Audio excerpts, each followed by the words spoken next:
We have to start Bastion these days. Where are you, Mom?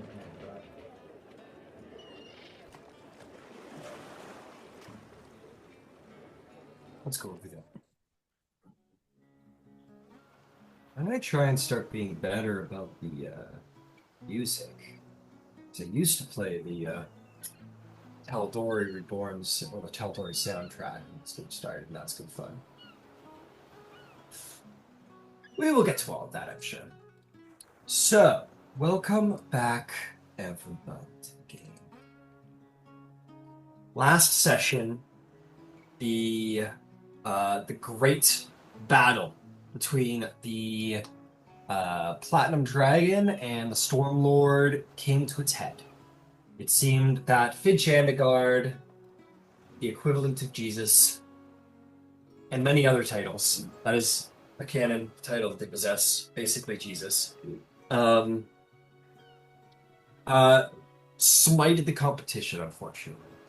But Dreiser got up, shook a good hand, and proceeded on their way. Which is a victory, I would say, unto itself. Dreiser previously shaped entirely by their defeat last year. This time got up, dusted themselves off, and prepared to move on to bigger, better things after a night of great drinking. And wasn't even the one most intensely in the drink. It was Qiro and Beverly woke up on a park bench.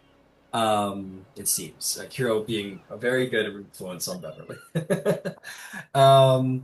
You all woke up, staggered back to the Bastion, and yeah, had a little lunch. You guys spoke and let slip to Cedric, you know, something super nonchalant about, like, Betrayer God champions running amok, something super low key, no big deal like that.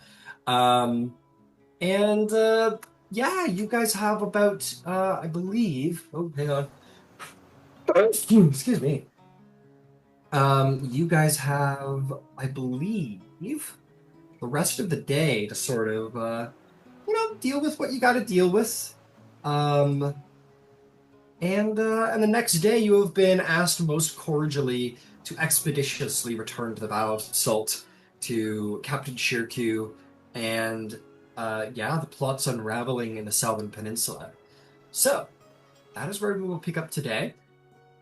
Oh, it's also, of course, worth noting that there was some very awkward interactions with certain parental figures from both champions. Something about being the grand champion, the grand challenger of a god, and having parental issues is a very important part of it.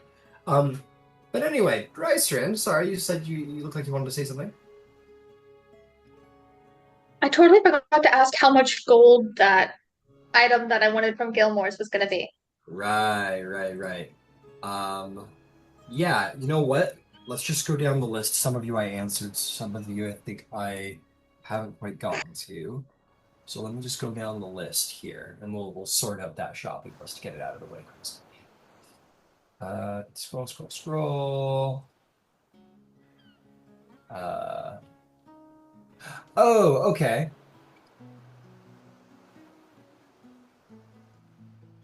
Just want to know.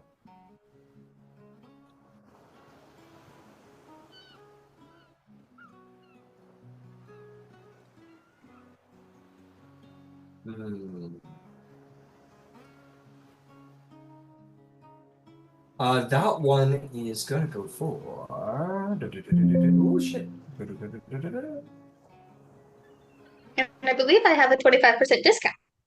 Yes, you do, Challenger. Yes, you do. Uh, so with your discount, I believe that's gonna go for 300. Yeah, Beautiful. that's gonna go for 300. I fork it over. Beauty. Okay. Who else? Who else? I believe me and you got sorted out, Carmen, if I'm not mistaken. Um, did I miss anybody else's shopping list also? No, I don't think I did. I think we got the shopping list out of the way. Okay, after a day of vigorous shopping, it's also worth noting. Oh, I will say during at some point in the day, Finch goes, "Hey, so I received it from Tal the Tal'Dorei Council. And I'm gonna go do that. Responsibilities, things I gotta do. But I'll be sure to see you guys. Just gotta go do a thing. Keep in touch. My bad. Have quite as much magical powers, Beauty Bay, but I'm you guys soon. Good luck, don't get into too much trouble. We're going to get into Okay, bye. an enormous amount. Oh, what'd you say? We're going to get into Sorry, an could you move your mic a little enormous amount closer? of I can't trouble. quite hear you. Can you hear me? There you go. Can you hear me now? Yeah, you're good. Hello? Yeah, yeah. Oh, all right, yeah. So, yeah, we're going to get in trouble. It's what happens when you're here or not, but I can post it. Oh, sure. Just try not no more than usual, I suppose.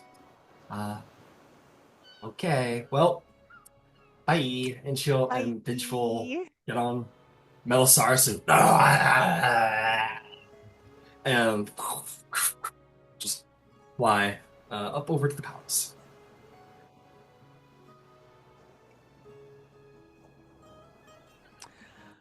All right, well, we've got clothes. We've got our shit. So I guess tomorrow we bamf to the south, yeah? Beverly will tip her hat. Sure thing.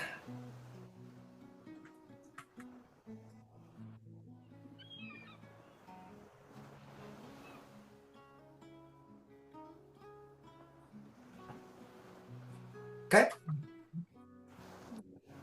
Yitty. Yitty. Is there anything else anyone wants to do today? This is your last day in Amon, maybe for a while, maybe for not so much time, but is there anything you want to do? This is Okay. like a housekeeping thing. Sure. I did not realize for the longest time Qiro doesn't have on any armor, so she's gonna attune to the armor that's in her bag, the one that one that her and Beverly have been playing hopscotch with. Yeah, you come out with it, and Beverly's like, it This is not over. looks pretty over. Hmm. Hmm.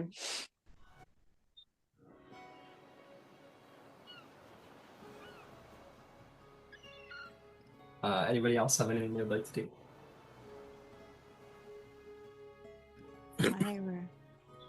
I don't know I if I ever mean- send you my final shopping list. I'm just gonna ping it to you now. Okay.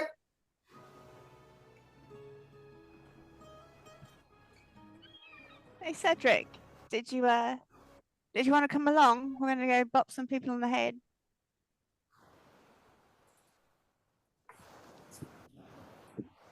Maybe you could just share a little more detail exactly about the people and the bopping. Oh yeah. So word on the street says that the betrayer gods have chosen champions, and the champions are picking up the vestiges of divergence. So anyway, we got a lead on one of the fuckers. It's on a boat headed to the south, and we've had a boat pursuing them. So we're just going to go bamf down there, run the IA blockade. I'm sorry, I'm learning all the ship terms. Yeah, so we're going to run the blockade, and then we're going to go bop the champion on the head and probably kill them, which is honestly for the best. Take their thing and put their things in places. We should probably talk about where we're going to take it. Yeah, that was it. Did I miss anything? I think we should be clear that it's very much not like the word on the street. It's like super, super, super secret, right? Super high. Yes. Like very top secret council business. Yeah. Oh, yeah. We shouldn't be, telling the bards about it. You should, sort of on the down low. But you look Or any. like you're, yeah, like it. Cedric, you look like you can handle yourself, and we've we've come to realize that it's nice to have people who can handle themselves, because some of these things hit really hard. Less world ending, but no less uncomfortable. There will be pirates involved with this whole trip. Yes, they are my parents. I'm still figuring out how I feel about that part. We're very excited. I'm glad you are. We should. I feel like I should also preface all of this with my parents are not nice people. They're not good people. They're not nice people. They will say whatever it takes to get under your skin if they think that there is something in it for them. Oh, Tricerin, I do need to send your mother a note. It was lovely of them to stop by. You should invite them to the bastion when we're back and settled. Speaking of getting under people's skin,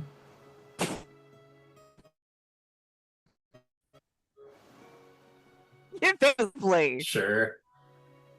Yvain was the soul of courtesy. She fed them an awesome meal. I mean, she didn't cook it, but She was the soul of she passive introduced them to aggression, everybody. you mean? But seriously, they had a nice meal. The Andegards were there. Hero's family that is not that looks very different. They are not known for playing nice or civil or playing. I feel like your mother's more like my mother used to be before my mother was my mother.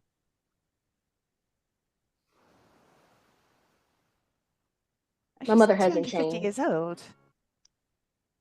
My mother is nowhere near that old, but she has been the same Boom, woman roasted. my whole life. Yeah, elves live a really long time, so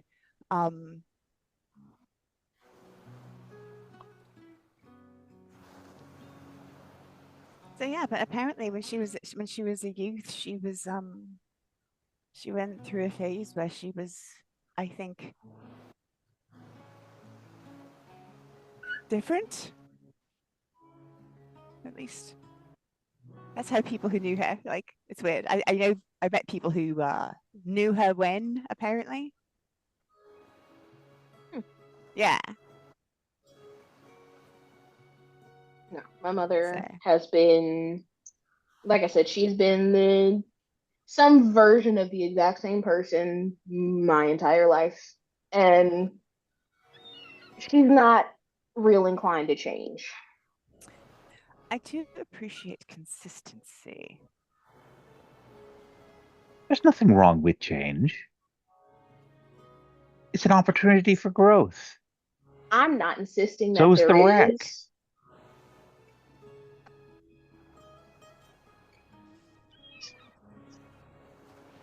That's not incorrect. But yeah, I felt I would feel better if I just let all of you know that going into this, they are not my upbringing, my childhood would be very different to a lot of yours. That's what I'll say. Right, so they're not friends. The people we're working with, and we should probably not trust them. So I'm hearing. Absolutely not. Nowhere Got it. near as far as you can throw them. You should probably also tell Shiku. He should know that. When we meet them, Shirku, he'll be used to dealing with people like this. I've got a feeling. Do you think they know each other? I wouldn't be surprised if they've heard of each other. My mother doesn't have friends or acquaintances for that matter. Oh, yeah, but they know people. They've crossed swords with people. Oh shit, what if they're like horrible enemies? That also wouldn't be that surprising. My mother she doesn't have friends and she doesn't make friends. It's more, she just takes. And you're Oh, lucky if she leaves you alive afterwards. It's more of a how she's feeling in the moment kind of thing. I see. We'll need to No. make a very specific first impression. I can't wait to be your mom. Out of Ah. character, it is the thing that I have been dreading all week. I can't wait. I've been thinking about it too. All right, So, yeah. about the people we're going to bop on the head. Yeah, I believe I heard boats. Well, we have a friend of ours who is currently sailing south to end around the continent, and they are right now approaching the Iron Authority blockade in the south. We are in the process of tracking a pre-calamity champion who has moved in that direction with the intent of instigating some mass sacrificial slaughter or murder, which we're disinclined to let him do, or her. It's a snake person.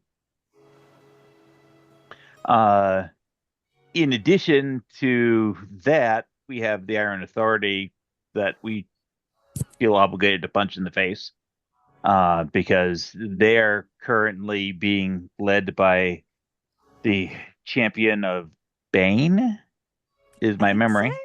I think so. The Iron Emperor? Yeah. Yeah, that sounds right. So punching them in the face is, an extra bonus. And to help facilitate that, we have made a potential arrangement with Qiro's folks who we'll be polite and call them privateers. They're pirates.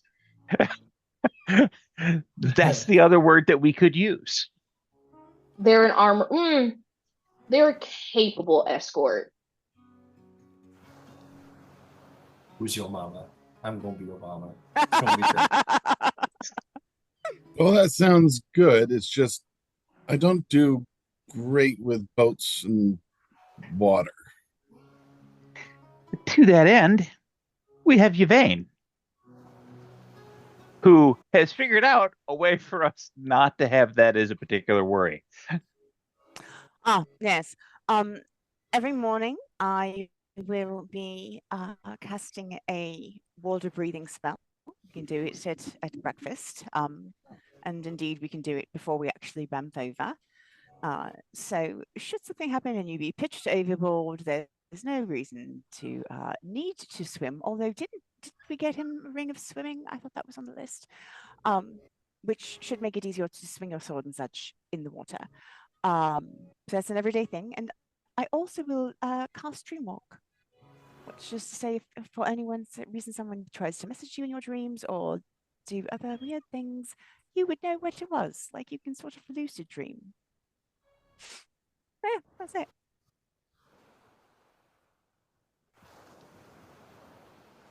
But it does have it. Oh, go ahead. One last thing. So you know how I can open up a tree and take us to another tree that I know? Right. So I've been thinking about it, and I can do it with bodies of water as well, but it's just so specific. So like if I open up a portal in a body of water, I have to know like the exact body of water and like where in the body of water, or it could be anywhere, which could potentially be really bad. So if for some reason we have to all jump ship in the middle of the water, if everyone can collect to me, I can open up a portal to him on, since we have a bastion and a bastion has a dock. Would it help if we could just avoid the getting wet altogether? That sounds good. That is the thing about the spell. That's the thing about the spell. You do have to be completely submerged, and the water you go into must completely submerge you. So getting wet is requisite. But perhaps someone has some skill with water. They can just sort of it off of us. Be lovely. Yeah, you're gonna get wet. We hope it doesn't happen. Yeah, right. This is just mind it that much, but I recognize that I am the odd one out. I think Beverly will put a hand on your shoulder, Cedric. Say, despite the fact that, you said you don't like water and they immediately said you have to be in water. We're not trying to. So if all goes well, we shouldn't have to go in water. That's our goal. Yes, So- that is ideal. That is what we're going for. All for that. Other quick request before we leave. If this is more for personal sake, our deal with my mother includes her getting the riches off of the ships that we potentially encounter. I specifically made no deal about the ships themselves. If possible, I would like for her to not make out of this situation with an entire fleet. The one ship is enough. Even if we don't need it, I would prefer it sink or have it be so damaged that it's not worth it to her for her to take. If she is not entitled to the ship, couldn't we then take it?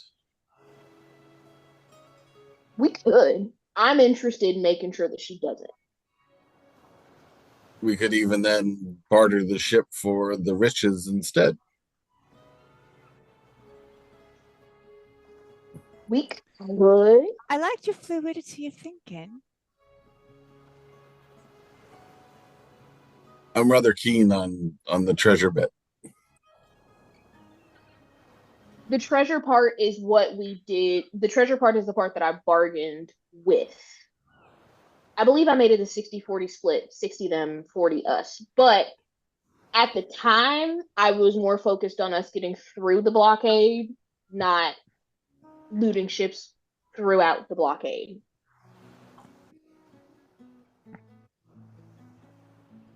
Well, something to think about.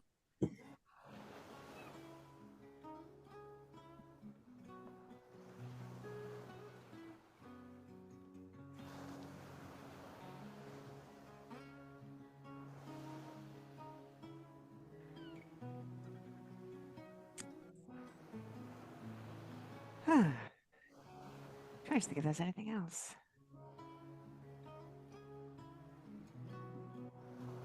Does everyone have an earring of a message? No. Oh. Well, when Ember gets back, we'll see if we want to get one for you and for Cedric then. I'm here. I'm just stuffing my face. Oh, all right. So do we want to check on like a ring of swimming for Cedric and an earring of message? Since we all have them. I'm just spitballing here.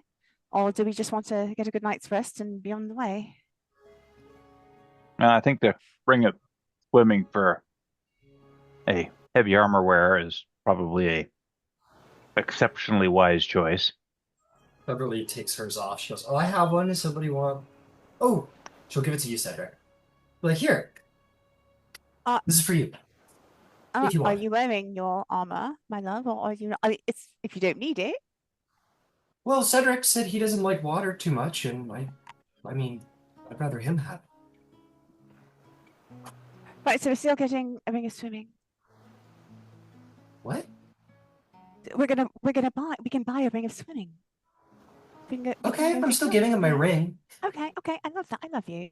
You're so wonderful. She'll turn back to Cedric. Do you want my ring of swimming? My dear lady, you hold on to that. It sounds as though we have another source. Okay. She'll put her back on.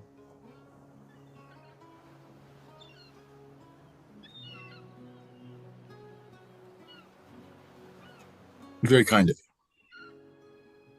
Just smiles and nods. We'll just pick it up at Gilmore's.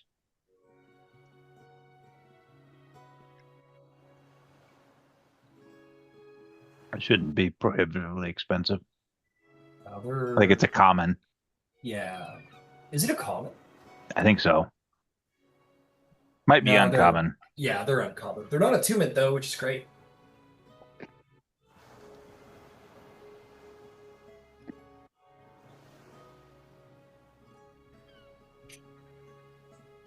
She'll brandy it about regardless. Be like, ring of swimming, anyone? 300 for uncommon, Ryan? 400. 400? Okay. Yeah. Please give yourself a ring of swimming, Cedric. All right. Assuming that you're coming with us to be in the wrong place at the right time. It would seem that's where fate would have me.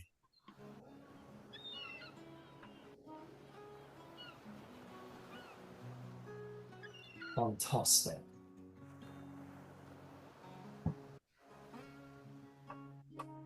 All right. All right, all right, all right. Is there anything else you guys want to do today, or are we off to the Vow of Salt? Continue our adventure. It's all good if there is. It's all good if there isn't. I don't have anything. Vow of Salt me. Don't have Oh. anything. Okay. That. And I'll get some sleep. Cedric, you could have terrifying dreams of watery depths. And, yeah. And, Qiro, maybe you have very happy memories of the watery depths. And you guys can all prepare your journey forward. And so, you wake up the next morning, ready to go. And we can, trek home.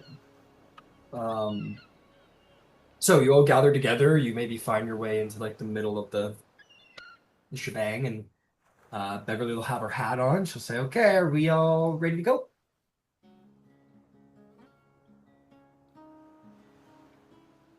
Yes, Last ma'am. chance. Yeah. Okay, here we go. And she will cast the spell through the hat of teleportation. Goes off just fine. And suddenly, we are going to send you to the other side of the world.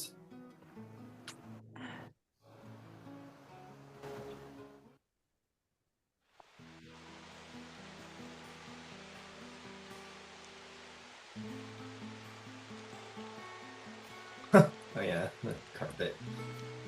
Oh yeah, let's see what kind of weather we got today as you arrive down in the peninsula. Surprise, surprise! It's got that classic sort of peninsula weather where it's like sparsely cloudy, but those clouds are like big black clouds. And rain comes in like waves, whereas it'll be sunny. And then while the sun is still out, some water will fall from the sky in a light sprinkle, and then maybe it'll intensify into a hard pour for maybe like 2-3 minutes, and then sort of abate down back into like a gentle pitter patter. Sort of inconsistent rainy weather, but nothing that should be of trouble to your travels. Cedric, for you who does not like the water, you are immediately assaulted by the. How pleasant is it to have only last month gotten off of a long sea voyage, kissed the ground, only to return back onto one. And you find yourselves on the Vow of Salt, all of you. You will see off in the northern direction is mountainous land. It goes right up. Like there's no landings, there is no beach. It's just like from sea to spiny, hard stone crags, and like straight up in the mountain. There is no way to land on the land beyond. With ship, it would even be difficult with a rowboat. And you find yourselves it is suddenly very hot, very humid. Qiro, you're like, home sweet home a little bit, I'm sure. The rest of you are like, oh god, it's that Caribbean sort of like the air sticks to you and it's hot. And the rain is hot and everything's hot. The crew, the ship smells a little worse because of all the heat, all the sailors smelling, people walking around your ship making seeming to just be nonchalant about your appearance here. You guys just fully teleported on the ship, and this is Shiraku's crew. They're used to the unusual. You just walk by, maybe give a nod of like familiarity. Oh, continue on with what they're doing. Here, my good friends, and you are going to see Shireen, a wonderful, wonderful Shireen of the Vow of Salt. If I can get you getting. All right, let's just do it this way. One day I'll finish putting all of these hands back into their proper places. Today is not that day. There you go. Shirakumarin. You see this fine piratey fellow, long sleeveless, deep blue, mishmash of different fabrics. Captain's coat. He has a wicked silvery scimitar at his hip, piratey boots, very well groomed beard, undercut, and sort of a tuft of hair at the top. Very, very charming, seafaring looking individual. His voice a little more high pitched than one might expect from such a man. Chest bared, no, not a hairy chest at all. But say, like just a very attractive captain as his boots kind of poof down the steps. He says, "And how are we? Oh, so who won the day of challenging, huh? I haven't been to him on." Goes Dreiser, how did they go, huh? Did you take it home? It was Finch. It was as expected. Yeah. The top three were Finch and Dreiser and Ember. No great surprise. Well, what can you do? I mean, fighting a literal demigod. It's almost a little unfair, you'd think. But such is life. You will have victory now on the sea, yeah? Much more the realm of the Stormlord out here. It seems that he's cannot decide how he feels today. Maybe he's a little moody after the loss. Well, I heard a very wise man out in the Menagerie Coast. He said, "What is war but losing battles so that you can win the next one?" So, maybe he's moody, maybe he's ready to win another battle, maybe you're due for a win, huh? We're going to run this blockade, we're going to show these Iron Authority shitheads how to sail. Isn't that right, Qiro? We sure are. We sure are. So, question. We had we were going to have some friends, I believe, from the revelry, yes? When were we expected to meet with them?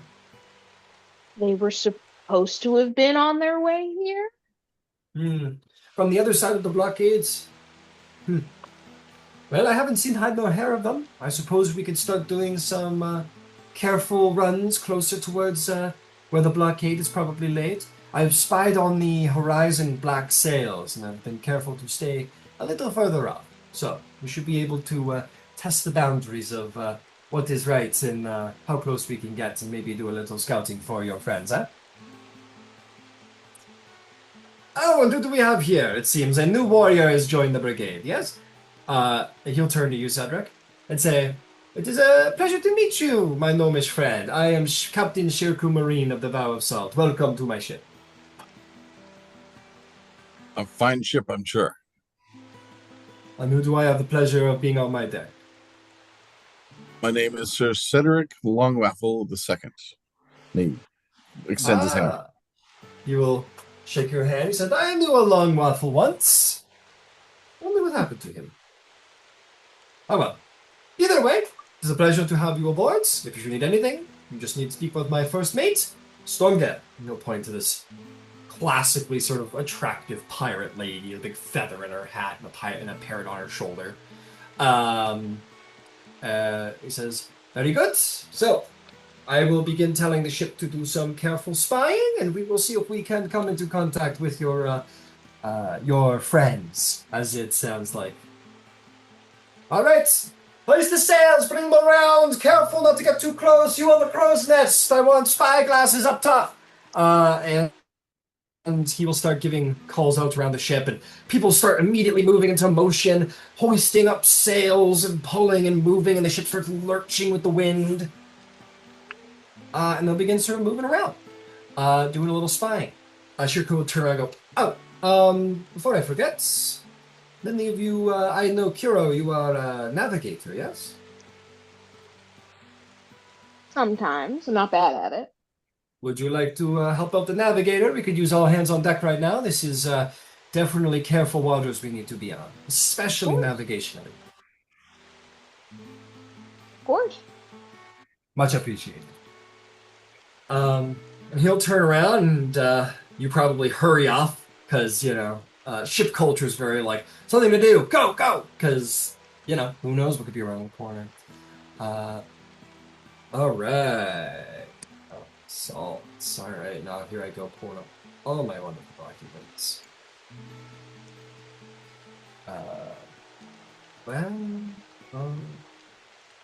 Salts.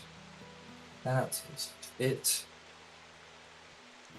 Nope, that was not it. Oh, there it is. Here we are. Okay, so you run over, Qiro, to the local navigator. You are going to run into, the quartermaster here. I believe it was Dunwick, wasn't it? Oh no, you run into Quartermaster Brelta, the really tall, lithe Goliath monk person who is got a spyglass and has got all the various instruments out, and you come over and will say, "Welcome. Yes, you are to help with the navigation, if I am not mistaken, yes?" Yes, in whatever way you need. Well, then let us get on with it, alright? So, here, take this. I'll hand you a compass, and you two can start working it out. Let's have you do a navigator's check. So, this is about being careful to go close, but not too close. I'll let you choose. It can either be a nature or a survival check, your choice. You will have an advantage thanks to your fellow navigator. Cool. Oh, I was gonna ask, just in general, does me having, because I have she has navigator's tools, like she has proficiency with navigator's tools and she has the tools in general, does that change anything? Yeah, so you'll have advantage without the need of the navigator to your right. So I'll just say both of you make your own navigational calculations. So if anything should go wrong with you can sort of pick up, or they can pick up the slack or vice versa. Cool. Yeah, so you just said get, nature you or get free survival? advantage. Nature or survival advantage, yes. Yeah, unfortunately that's those are the navigator checks. 19. Very nice. So yeah, you perform quite sufficiently. You two work together. You make some judges out of where some reefs and shallows would be. You know not to go too deep into the water. There isn't a lot of cover in the water, and you can very easily get sort of ran off on the blockade, and it would take a couple of days to make a full turn, to lose your tail, make a full turn, come back around, take another attempt at it. So you're very, very careful. You both do exceptionally well. Shirku is a magnificent pilot, or whatever you call it, the guy at the wheel. You guys are moving quite sufficiently. You move up. Shirku's got his, foot up on the deck, his spyglass out. He's looking around, being very careful. He'll hand it off to you, Qiro. You say, take a look. Make me a perception check at advantage with the spyglass. Perception. Oh, that sounds good.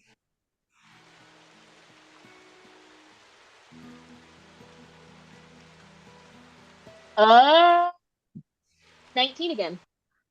19. You take out the spyglass and you look on the horizon. It would have been impossible to see without the spyglass. And true to your calculations with the navigation, with the help of the quartermaster, you're really just skimming the edge of visibility, which is what you want to do. And you're also fortunate that the sun is sort of directly above, so there shouldn't be any lights reflecting off of the end of your spyglass to alert them. It would be the other way around, in fact, which is great. and just barely on the horizon, you just see these like 1, 2, 3 little black triangles in succession, and you think just off in the distance you can just barely see these like this mirage. Also, the heat on the distance makes it a little hard to see, but you're just barely able to see what you believe is the black sails that Shirku has talked about. We have not gotten too close, so we are not going to. We don't really know what they're armed with, but well, there they are. There's certainly a blockade. Your information was good. Now all we gotta do is get through. Mm-hmm. There's another thing with how well you rolled. You also look around, you're going to see that there are crags and whatnot, and Shirku would say, if we're going to make a run at it, I'm going to suggest that we take the dangerous path, because what's dangerous for us is dangerous for them. And if what we know about them is true, it sounds like their ships are heavy, they're a little slower, less maneuverable, so we will take them in speed, but we can't make up for endurance. Yes? Sounds like a good plan to me. So we're going to be close in the reefs. Your job is going to be especially important in that regard. You guys searched for a little while longer. It only took a couple of minutes to get into position. The local satyr, who is like the arcane expert on the ship, he's kind of manipulating the winds to give you guys really fine control of the ship today. And you spend the rest of the hour looking around.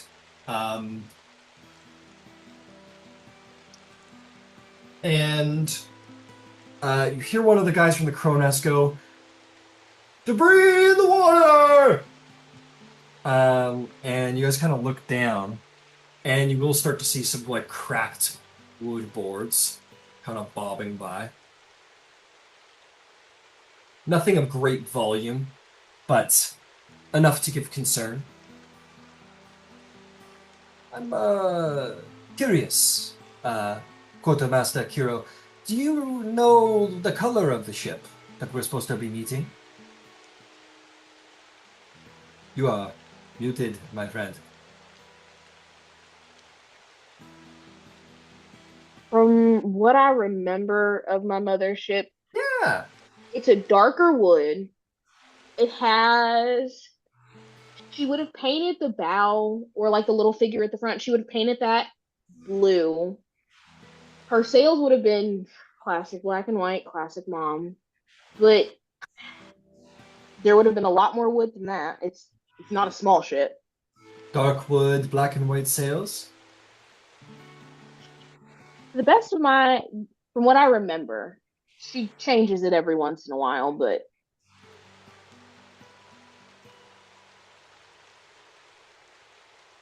Black and white sails. It's actually a very wise tactic. They get lost on the horizon, much harder to find. Dark mom's wood. she's smart when she wants to be. What is it? Just out of curiosity, I've spent some time in the Menagerie Coast in the Revelry. What's the name of the ship? The deadly deceit. You're fucking with me. The Deadly Deceit? I wish I was. You're near us, kid. Unfortunately.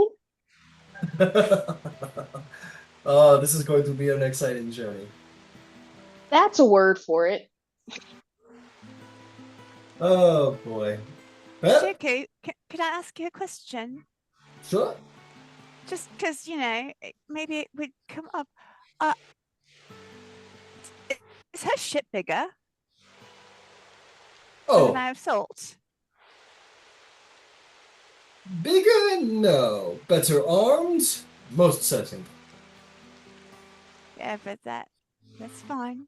She's more of a warship kind of lady, if I recall. Whereas I'm more of a sailing ship. I find being able to move the ship is more important than being able to shoot off the deck of it, but everyone has their eccentricities. Hey, Mom was never one to back down from a fight. And I've been wanting to sink a ship forever. I've got the spell for it. It's not got a great chance of success, but yeah, you give it a shot.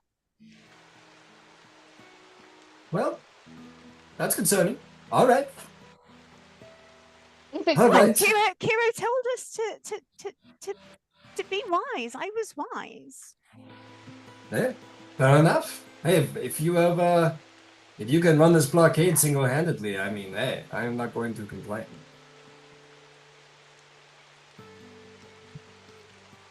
Well, he looks down at the wood. He goes, "Good news is that this isn't to be look to be. I mean, I've seen the deadly seats. Doesn't seem to be the same colors, at least in the woods."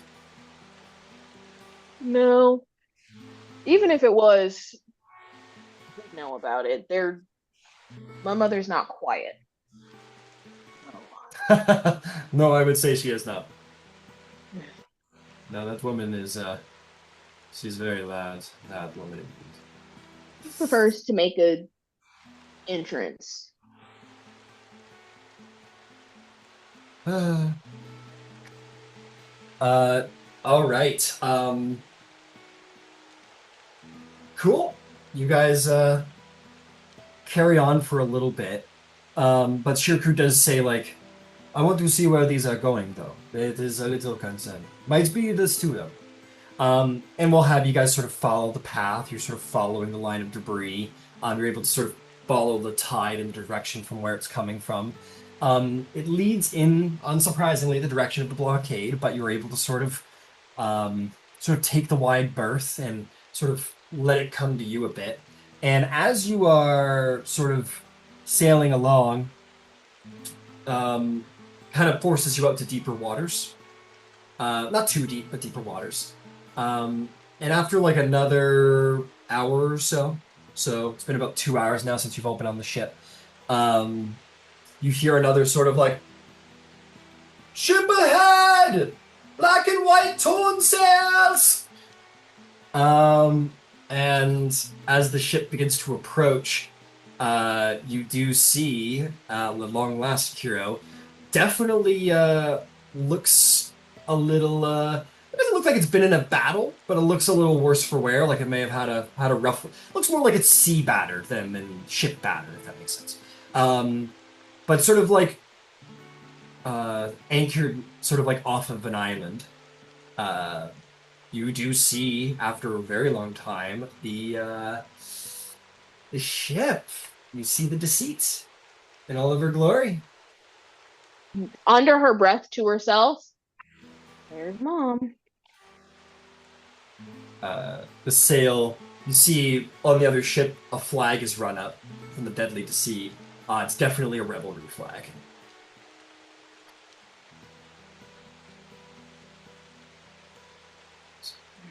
I like her. She's playing, what do they call it? You know when two ships are sailing at each other and you see who's going to bow out first? Chicken. That's right, she's playing chicken with us. She doesn't like losing. Ember is going to walk up to the bow, and when we get within about 300 feet of these vessels coming together, Yeah. Oh, just to be clear, she's anchored. The Deadly Deceit is anchored. So it's not coming at you, but yes, go right ahead. when we get within 300, Yeah. I will take out Ember's wand and I will put a fireball towards them, towards the top of their mast. It'll only go about half the distance. Okay. You send it off. Huge explosion goes off up above. You see the Deadly Deceit sort of rocks from the wind of the movement of the ship. Shiroku just is like, keep going. Yeah. And you guys pull up. And as you get closer, you start to see and hear what you probably expect, Qiro, is the crew members with harpoon and cutlass in hand, sort of like doing all this intimidation shit off the side of the ship. Shirku's just laughing. And you see the big black feathered hat up near the top. Just barely in distance, you can't see her. But as sort of that's come in a distance, you kind of see her approach the top deck. Everybody sort of seems to settle down and like stop doing that. But then you do see hooks are thrown over to your ship and or sort of catch the ship. And this would be like a menacing boarding. And Shirku's crew is like getting a little antsy. He goes, "She's just showing off. It's all right. Everyone's got to compare dick sizes. It's okay." And sort of pulls the Vow of Salt right up next. Boom, boom, boom. The two ships are side by side. A gangplank drops down. And you guys are going to see this very piratey woman walk across the deck. She has high heel black leather boots that are sort of cuffed and folded at the top. She wears deep red with like deep red outfit underneath like a long but thin black leather trench coat, sort of a captain's coat. She has very she has like wild, extravagant curled black hair with sort of off the front a little like sort of white streaks kind of in the hair. Despite being sort of this seafaring woman, her skin is it actually is like very nice. As if something about her physiology reacts very well to seawater rather than against it. Despite the image I'm going to post, she's going to have watery blue eyes rather than yellow eyes that'll be displayed. She has a number of piercings. She has this like jeweled brass choker around her neck and a number of jewels that drip down in a very deep V outfit. She has two cutlasses sort of at the side, and she has a belt of bandoliers, maybe like 4 of them across the chest. And she's a strong, broad woman. She's maybe like a good head above Qiro in height. She's definitely like charismatic presence as she steps off, and she looks like this. I haven't put all the information down, but I intend to. Just blue eyes. Remember, she's got blue eyes, not yellow eyes. That's in roll 20.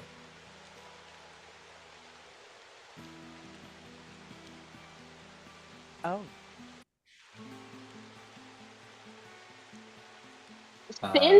Since yeah. the Vow of Salt had since the Deadly Deceit has come into view, like as soon as Qiro saw the hat, she hasn't moved. She has not taken her eyes off her mom this entire time. Absolutely. She's definitely less prominently watery than Qiro is. Like she could very easily pass for human if she wished to, but from what you know of Qiro and sailors and whatnot at this point, there's something clearly sort of unnaturally graceful for someone who's spent their life on the sea, which betrays her water ancestry. She steps forward and sort of a big curling, wicked smile curls across her face as she sees you, Qiro, and she says, "I had my doubts and thought it might have still been the drugs. But no, you've just found mystical ways about you, daughter, haven't you?" A lot's changed. "It seems so. You've rose up in the world." You stayed, and she'll kind of look behind her at the ship. Exactly where you've been. Maybe a little worse for wear. Some things never change. A sea crossing isn't always the easiest. My sails took the brunt of it. But we made it. Now, Are you ready to run a blockade in that thing? no, we need to change the sails. But we thought it better to, well, I thought it would better. Oh, actually, you know what? Yvain blurts out and laughs. On her head turns. Immediately, Qiro is a non-interest anymore and turns to you. Sort of levels you with a look. Not a mean look, Yvain, but just like an interested look now, like you've kind of laughed. She goes, "Who is this, daughter?" My name is Yvain. Yvain Starborn. "Oh, I have a new daughter, do I?" Not at all. Not even close. Oh. When did they start making halflings with pink skin? I guess when they made me.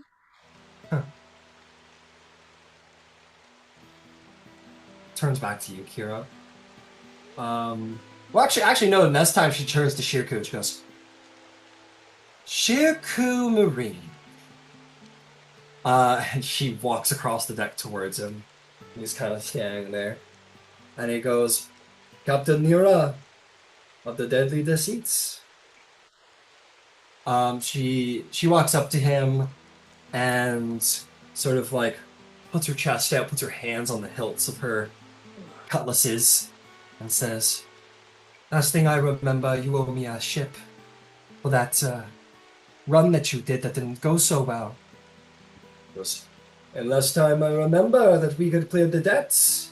I believe you owe me more than I owe you these days, though." And they kind of stare at each other, and then there's this sort of like laugh that comes over her, and she kind of and he starts laughing too, and she grabs him behind the back of the neck and pulls him into a deep kiss. Mom. She does not. She pulls away after, but she still holds it in there for like another 5 seconds. Then, and she goes like, Come on, it's not bad. I mean, it's a great way to say hello. "So, Shirku, I will be willing to call the debt complete if you are willing to give me some canvas for sales." And he goes, "I should have packed triple the amount if I knew it was you who I'd be running this with." And she smirks at him, and he makes a gesture and says, "Give them some canvas, boys." And they will all run to the bottom deck and start facilitating the rousing of sails. And your mom will put her arm around Shirku and say, "Come, we have much to discuss, no? Take me to your cabin. Let's see if it's changed much." And she goes, "Good to see you, daughter. We'll talk later." And the two of them walk off to Shirku's quarters. And the two crews will begin to start to mingle to sort of like start to facilitate the canvas being raised. It'll take a while. Not too long, but a little bit. Any person from her mom's crew, she is staying as far away as possible from. She'll look to see if there's anybody familiar, but she is very much staying like in the back of the group.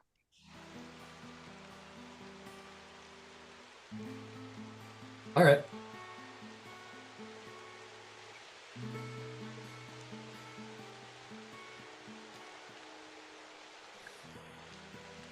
Yeah, Hardy's just like stunned a little bit, I guess.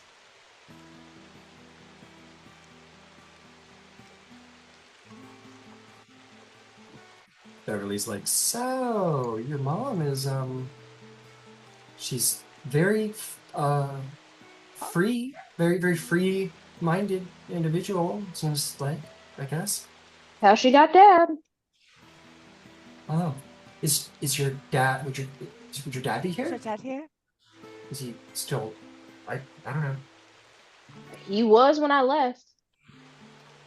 Mom, No, no. I inherited the pirating from mom. I inherited the smarts from dad. He lived on land till he met her. Then she dragged him out to sea and he still hasn't come back.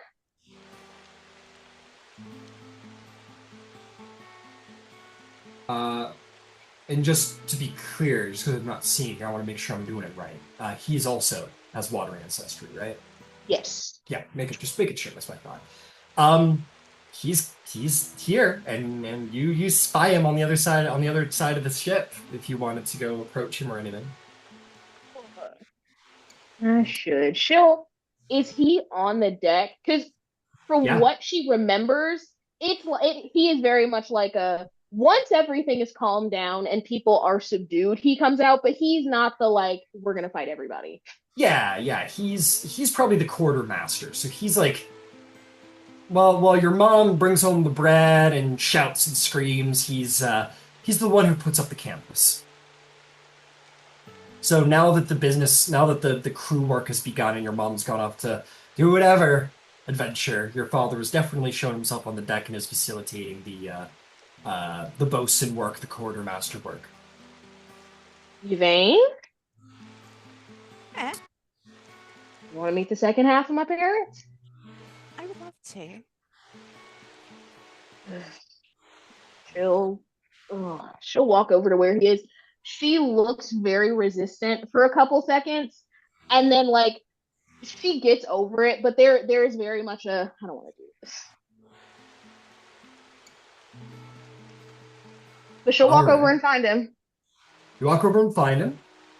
You see someone who looks very. You're like, okay, this is where the blue comes from for Qiro. This guy is like water genasi through and through. It would be impossible to disguise without magic. He has, he has this very handsome face. You get the appeal for Mama Qiro. He has this sort of like swooping deep blue hair, almost like a wave of the sea itself. New Qiro, he has now like this long, sort of handsome handlebar mustache. But he has like the strong jaw, he's got the pointed ears, very blue skin. He's constantly what almost looks like he's dripping with sweat, but it's not like gross. It's kind of tasteful. It makes him look like he's just like like that shower calendar or whatever. Dewy. He's dewy. Yeah, it works for him. It works for him really well. He wears that sort of white shirt that most pirates wear with just like a simple brown jacket over top with a belt. He's got a cutlass, but that's it. He's not very well armed. Clearly not the fighter of the two. But he's sweat or dripped or whatever through his clothes. And again, it works for him. So here is... Oh, I need to just put his name on the note real quick.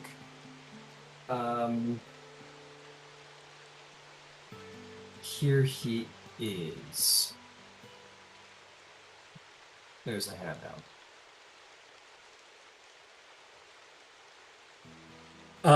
He's saying, he goes, he's giving out all kinds of orders, very, very gently giving out orders. He said, maybe he's showing one of the new crew members, like this sort of like 13-year-old kid. He's probably on his first sail and his hands are blistered and his feet are red and he's like, go on, lad, I showed you how to do the knot. Just take it through here, like, he sees you, he kind of goes, just keep on it, lad.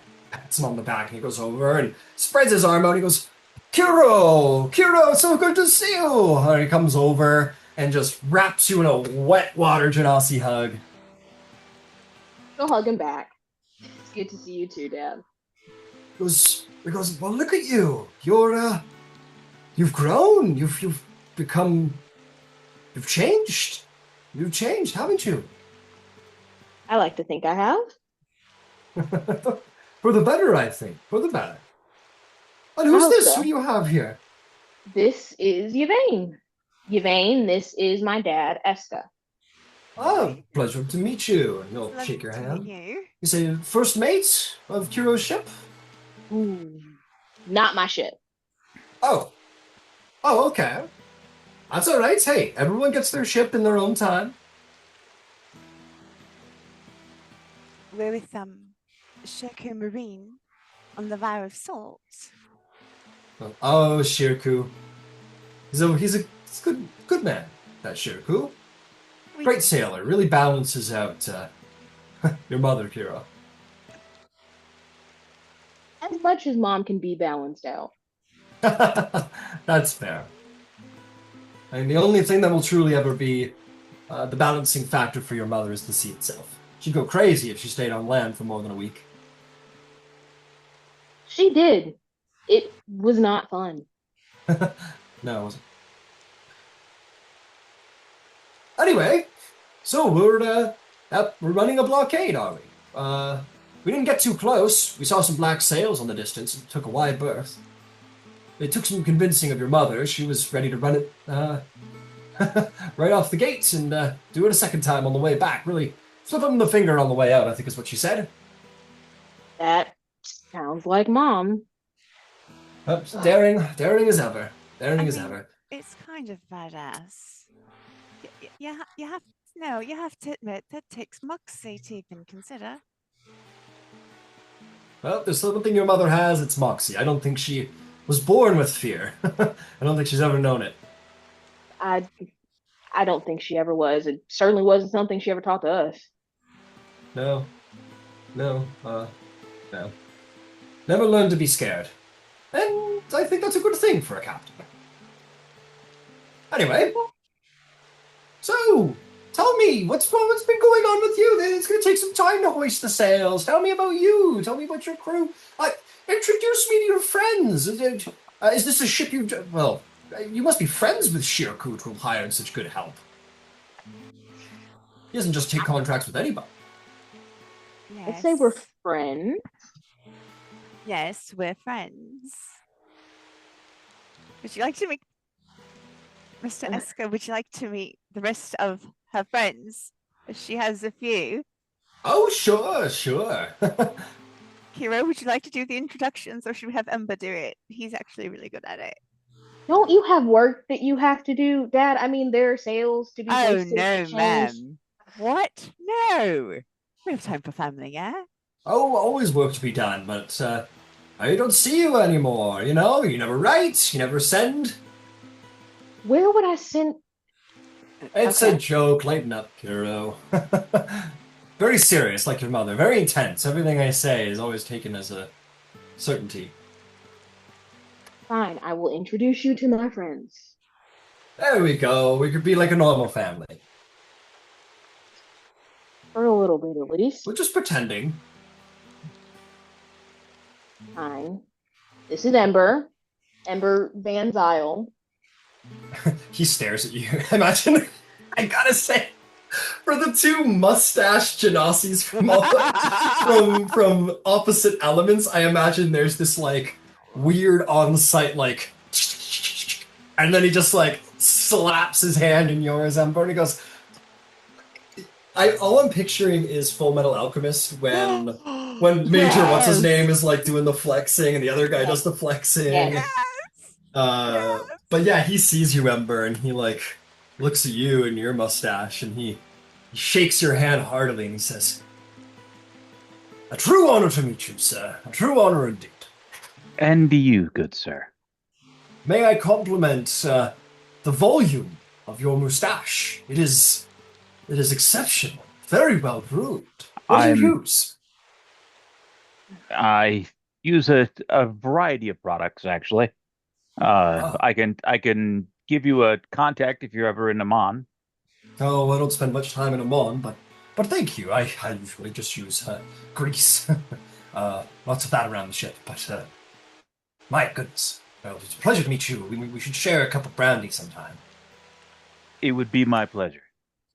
Excellent. Speaking of which, I'm assuming Mom's the reason for the new change. Oh no, I was very firm with your mother. I was ready for a change, and it took some negotiating. A couple of bottles may have been thrown, but in the end, I was allowed to grow a mustache. That still sounds like Mom. She's very particular about how she likes her men. She's very particular about a lot of things. It's true. It's true. Anyway, please introduce me to more. You have certainly put the best up front. Gives you a nod. This is Dreisrin. My pleasure to meet you. This is the first time I've met someone as blue as I am. Qiro competing, of course, but you're still a little pallid. Your human side shows through a little, Qiro. Thanks, Dad. This is Cedric. A pleasure to meet you, sir. And he looks at your you have chat. You have what do you got? Oh, like a mutton chop, yeah. Yeah, you got mud chop. He goes, my, what fine facial haired friends you have, Qiro. You know, I didn't notice until now, but you're right. Exceptional. May I say, sir, exceptional mutton chops. I had considered mutton chops for a while, but, well, my wife wouldn't let me. Well, it's perhaps a bachelor styling. Ah, That is true. I myself am not a bachelor. That makes sense. This is Beverly. She goes, oh, hi. Puts her hand. She doesn't put her hand up. She's a fucking full-grown individual. Puts her hand forward. And he goes, oh, pleasure to meet you, young lady. It's very fine to meet you indeed. And he kind of has a look at his face like, well, I see. You know who she reminds me of, Qiro? Who was that one friend you had when you... Oh, okay. Dad. Okay, all right. That's Sorry. fine. Sorry. What a fine group you have here, Qiro. Such a variety of people. They Exceptionally well grouped. I wasn't looking for it when they found me, but thank you. Well, welcome to the Deadly Deceit, and it'll be an honor to work alongside friends of my daughter. Hey, I know Mom mentioned the ship took a beating getting here. Did you come across anyone else? Oh, you know your mother. It's more like, did anyone come across us? The answer was yes. But they didn't fare so well. However, it seemed that the Wild Mother, or the Stormlord, depending on who you would attribute it to, decided to really give us what for in the last leg of the journey, and we had to kind of go from land to land to get here in the end, because the sails went out. It's been a little taxing on the crew, having to do rowing and patchwork jobs and such for the crew. Oh, the sails really took a beating. It's been dreadful trying to get here for the last couple of days. But all is well. We haven't had any losses. And we're more than capable of running the blockade as soon as we get the canvas changed out. Any new people I should be worried about? Oh, you know how it is, Qiro. These crews are always changing, but there are some faces you'll recognize if you want to take a look around. She will. All right. All right.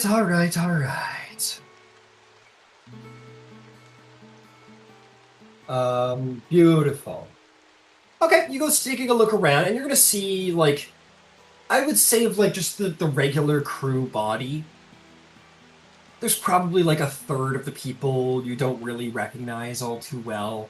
That's probably, like, 2/3. This is, like, a piratey warship. People expire on these, particular voyages.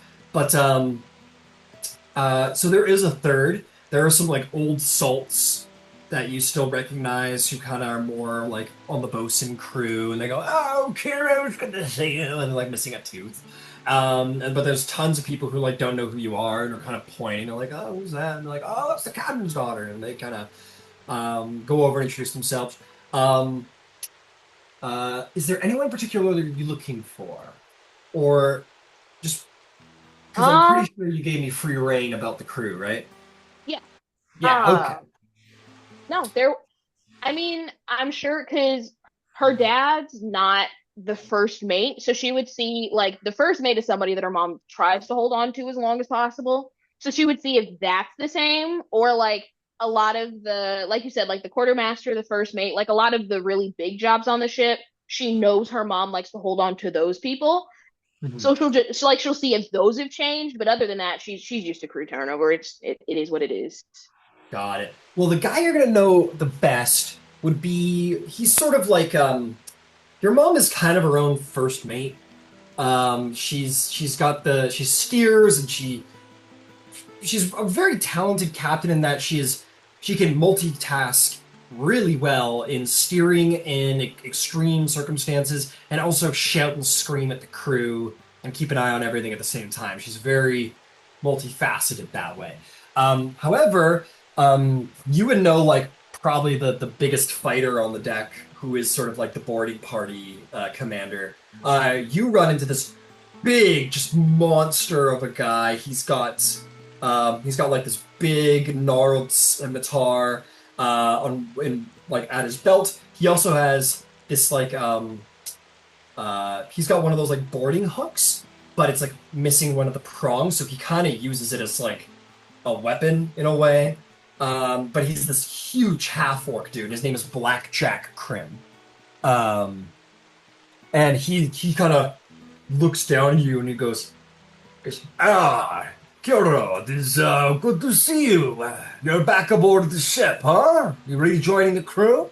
Ooh, rejoining, no. Riding alongside for the moment, yes. All right. All right, all right. Well, it's good to see you. You know, if you ever want any, I mean, how's the fighting going? I taught you a lot about, scrapping. Still doing good with all that. Not too bad. I'd like to think so. Good, good, good. I hope you're still practicing your maneuvers. Absolutely. Good, good. Still hear your voice in my head. Well, let me know if you need anything. It sounds like we're not trying to do much boarding or ship dueling on this particular one, but always helpful. If you need an extra grappling hook, we got the surplus. I might, actually. Yeah, just over there. He'll gesture. He says, "Where? Also, he's looking you over a little. He goes, "Do you not have pistols?" No? Well, how are you supposed to be battling on the sea without a brace of pistols? The people that I know nowadays have, and she'll look behind her, they've got talents. Well, those more scrappy people like us got to keep up with the finger wagging types. So here, take mine. And he's gonna like unhook from his back belt, and he's gonna hand you like what is like a sort of a side piece for his belt is like a full wrap for yours. He's gonna hand you a bandolier with two pistols on it, and I'll say 5 rounds each of extra ammo in like a side pouch on the bandolier. He goes, "There you go. There you go. I don't know why you were always so apprehensive to pistols." I just preferred to get up close and personal. Hey, you're preaching to the choir. Just be careful and remember, when the time comes, bleed 'em quick. I will. But hopefully it doesn't come to that. Hopefully we get through without too much noise. You got your father's temperament for violence. You ask my father, I've got my mother's. And he'll let you go. Your father's very much the quartermaster, where he's like sort of he speaks for the crew, whereas your mother speaks for the high command of the ship. So you'll see the navigator, who your father probably taught you about navigation, but you'll see the half elf. She's called. Oh, what she's called? What? Who? Yeah. You see this like blue tiefling girl. She is her name is Kalaxa, and she is the navigator for the ship. She's this like pretty blue tiefling, and she kind of sees you. She goes, "Oh, Qiro, it's good to see you again. You joining the ship more permanently?" No, not now. Okay. I run with a different group of people these days. Well, no, it's good to have you back on the ship. We miss you. I didn't realize how much I'd miss it till I saw it again, to be honest with you. Well, we've been in a fair share, couple of fights, but it'd be I don't know. Well, it'd be good. It would be good running with you again. And I don't know. Are you gonna stay in Tal'Dorei after you run the blockade, or are you trying to get back to the Revelry? The moment got unfinished business in Tal'Dorei, but we'll see. Well, we don't have much time then together, so if you got a spare moment, pay an old friend an old visit. I will. She gives you a beaming smile and a wink, and will kind of go back to her work. You know she's probably always had eyes for you, and that's up to you where that's at. But yeah, the tiefling collects as your navigator there. And yeah. And then maybe you might see like very much the old Salt. You see Hookjaw, as he's called. He's this yeah, he's got like a hole in his cheek from chewing tobacco. And he definitely has that like hang jaw where he probably got hit in the jaw on a board once and his jaw never really healed right. And he's like, "Oh, Qiro, it's so good to see you again. Look at you, you're grown up, yeah? Good to see you too. How has life been? Oh, it's life on the vessel is a never-ending thing, yeah. Yeah, but it's good to see you. It's good to see you. So you're still into the navigating? You still working with Colox's work, or are you made proper work of some bosuning, huh? You built your strength up. I've built my strength up. I can't lie, navigating is still where my heart is. I think I still get that from my dad. Oh, sure. Your dad's a right proper copmaster, is. But, you should go back to bosuning. It's the true labor of the sea, it is. Shit can't run if it ain't got people patch it. I'm definitely better at it now than I was when I was younger. Well, I hope that's true, because, darling, you was abysmal at the fixing of things when you was younger. Always running around, getting into trouble with your brother. Well, I still get into a fair amount of trouble now. I don't doubt it. I doubt there'll be a day gone by when you and your mother ain't making trouble for someone here in Alexandria. Trade, I guess. It runs in the blood. They say water is a smooth thing, but is there a more cruel and a cruel mistress in the sea? And you got sea inside you do, huh? I miss it more every day, actually. Well, she misses you too. The Wild Mother misses you too, she is. And say the Wild Mother on land when she's a forest, she's a right nice lass, but when she's the sea, she's a vile bitch. And we love her that way. Land is you get used to it after a while, but it never quite stops being weird. Oh, she's that. I've talked to you about it plenty. It reminds me of my first two ex-wives. They're beautiful women, beautiful, but their temperament. Oh, they're fine, calm, beautiful in the morning, and then a hurricane and mean tempestuous in the afternoon, and you never know which way the wind's going to dial. But she's something you just kind of let go of when you've been on it for too long, right? I think that's the reason a lot of us love it. Oh, Wild Mother, she's a hard lass let go of, yes. I doubt if I don't die on the sea, I ain't done my job right in life, I will. Hey, anyway, let me not keep you any longer. You get back to your friends and such, and remember to pay your blessings to Wild Mother so she doesn't sink us, right? I will. It was good to see you. Good to see you, lass. Good to see you. And sends you on your way, and yeah, maybe you're like back in it, because it's like, oh, you've been hating it for so long, and you got Uncle Blackjack who taught you how to fight, Hookjaw who maybe has taught you something about religion growing up, and about women apparently. Not that it's always advisable to take his advice, and Kalax, the sort of girl next cabin, next panic. And then your mother and her eccentricities and your dad, and you're like, you're in your community, Definitely more nostalgic than she thought she would be. And then there's the ship herself, and you're in the ship, and you're hearing it creak and change, and there's some new creaks.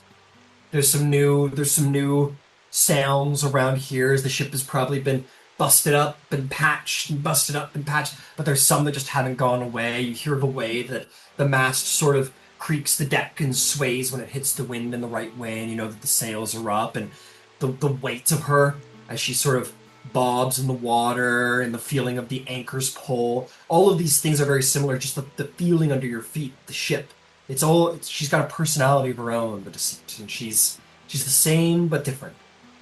She will she'll make sure that she's out of everybody's way, but she will just kind of take a minute to herself just to kind of lean with her arms on the bow and just close her eyes and just because it is very familiar that is how she spent the first part of her life. So she will just kind of take a second to remember that it's not all bad.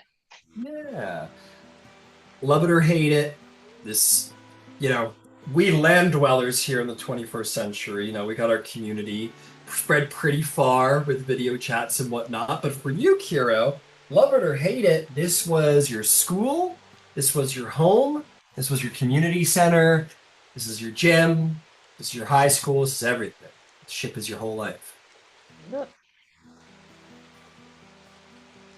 So no, she'll sit there and she'll reminisce for a little bit, and then she'll kind of go back. She'll get back onto Shirku's ship, and she won't sit like right next to the door to the captain's quarters, but she'll sit so that she can see it, and she'll just kind of make herself busy until her mom and Shirku are done.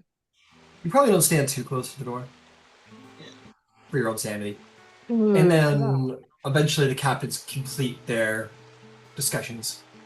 And it is not much longer later, your mother comes out, a couple less buttons done up than she had going in.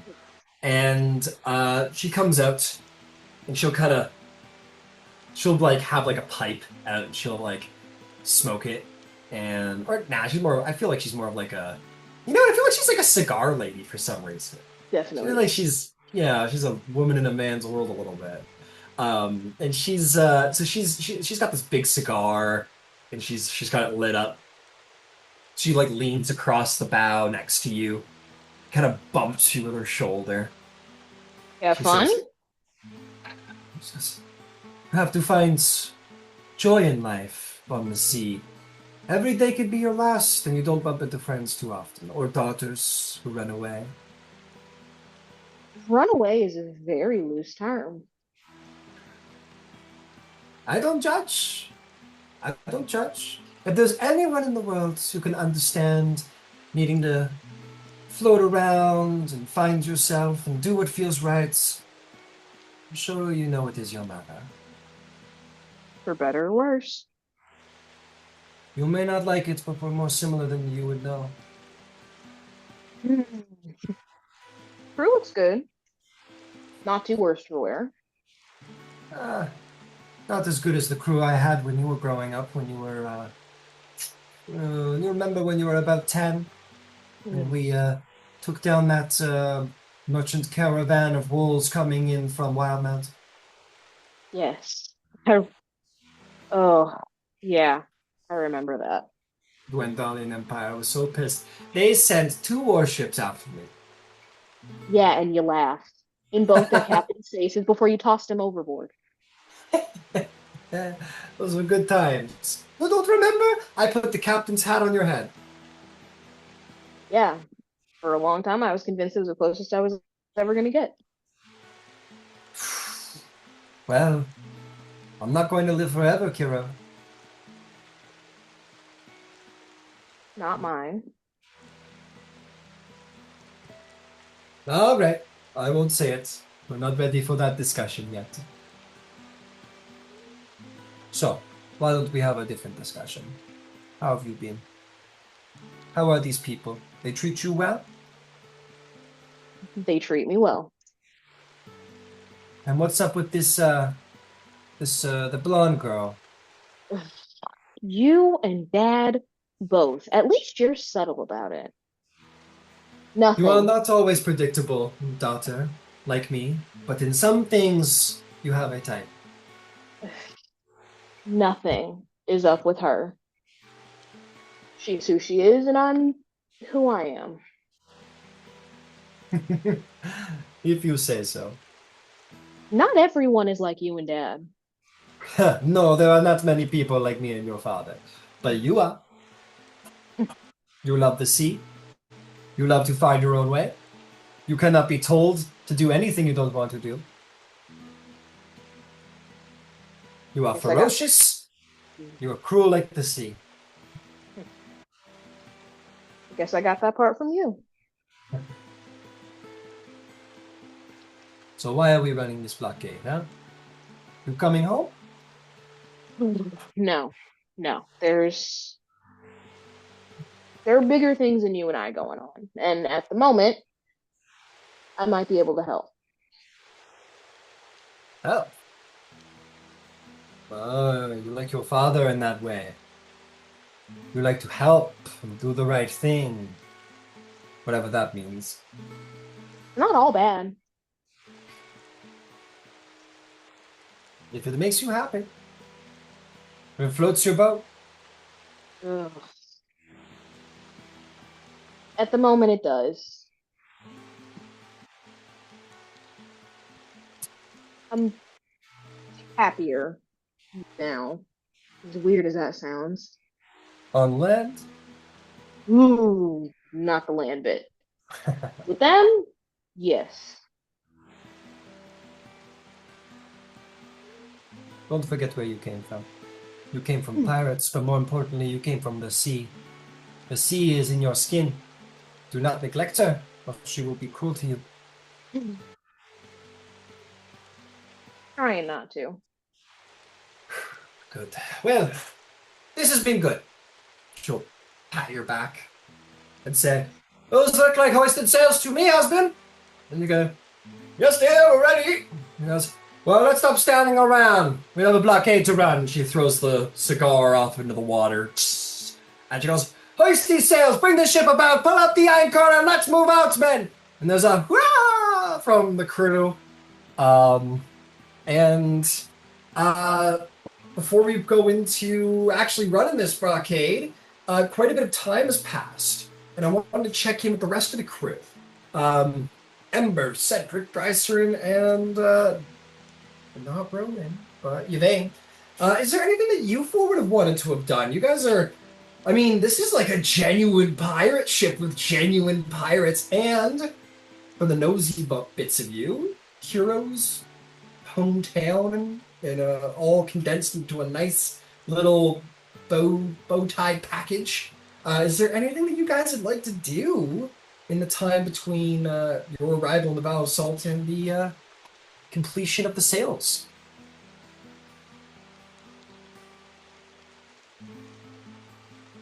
I mean, Cedric would be at the rails, white knuckled, holding on, muttering him to himself in Gnomish. Unspeakable words. I'm gonna say, as it is kind of Beverly's inclination to kind of hang out with the new party members, she'll be there like patting your back, sort of going like she's really like great. She's like a cool pirate captain. Like Qiro really doesn't like her. Do you think? What do you think? Do you think Qiro is like I don't know? She seems happy, but she's like angry at the same time. She's kind of like just like patting your back and kind of like talking to herself about the encounter recently. And be like, no, I don't think I could be a pirate. You think I could be a pirate? It's kind of nice out here on the sea, but I mean, I don't know why I would be a pirate. I mean, Qiro would be a pirate. I'm maybe a sailor. What do you think? And she's just kind of muttering to herself as she's patting your back. Would you have anything to say to that, or are you just kind of like, oh fuck, like go away? No, I think he's figured out that he doesn't really need to contribute to the conversation. All right, fantastic. Eventually she kind of realizes what she's saying. She was like, sorry, I got a little lost. Can I get you anything? I don't know a lot about seasickness kind of remedies. Can I get you anything? Are you okay? I'm quite all right, thank you. Okay. Okay, cool. She'll hang out regardless. Anybody else? Nothing for Ember. I'm sure Kiro's dad finds you again, Ember. That's a certain point. He says, "So, my good friend, tell me, to which spirit are you most inclined? You give the essence of a man of fine taste." I am beholden. I am beholden to the flame. Whiskey it is. And he will pour 2 glasses of whiskey, and he'll hand one to you. He'll say, "To the Changebringer, as we begin this endeavor, let it be a fortuitous one." Indeed. Ah, I admit whiskey's not my first drink, but it is, well, you said fire, so fire it is. It, Now, it, it will warm you in case you get cold. that is very true. So, tell me, how is my daughter? I would tend to describe her as fantastic. Ah, good, good. She's always been one to, hide, or, if she's been struggling, or if she's been having a hard time and such, but it's good, good. I can see she... In our company, she's been cast into the deep end, into the deep water with nary a boat or paddle, and she has done quite well. Well, she is a water Tudasi. We are pretty good on the sea, even without a paddle. You should get her to tell you the story about the woman under the ground with the hammer.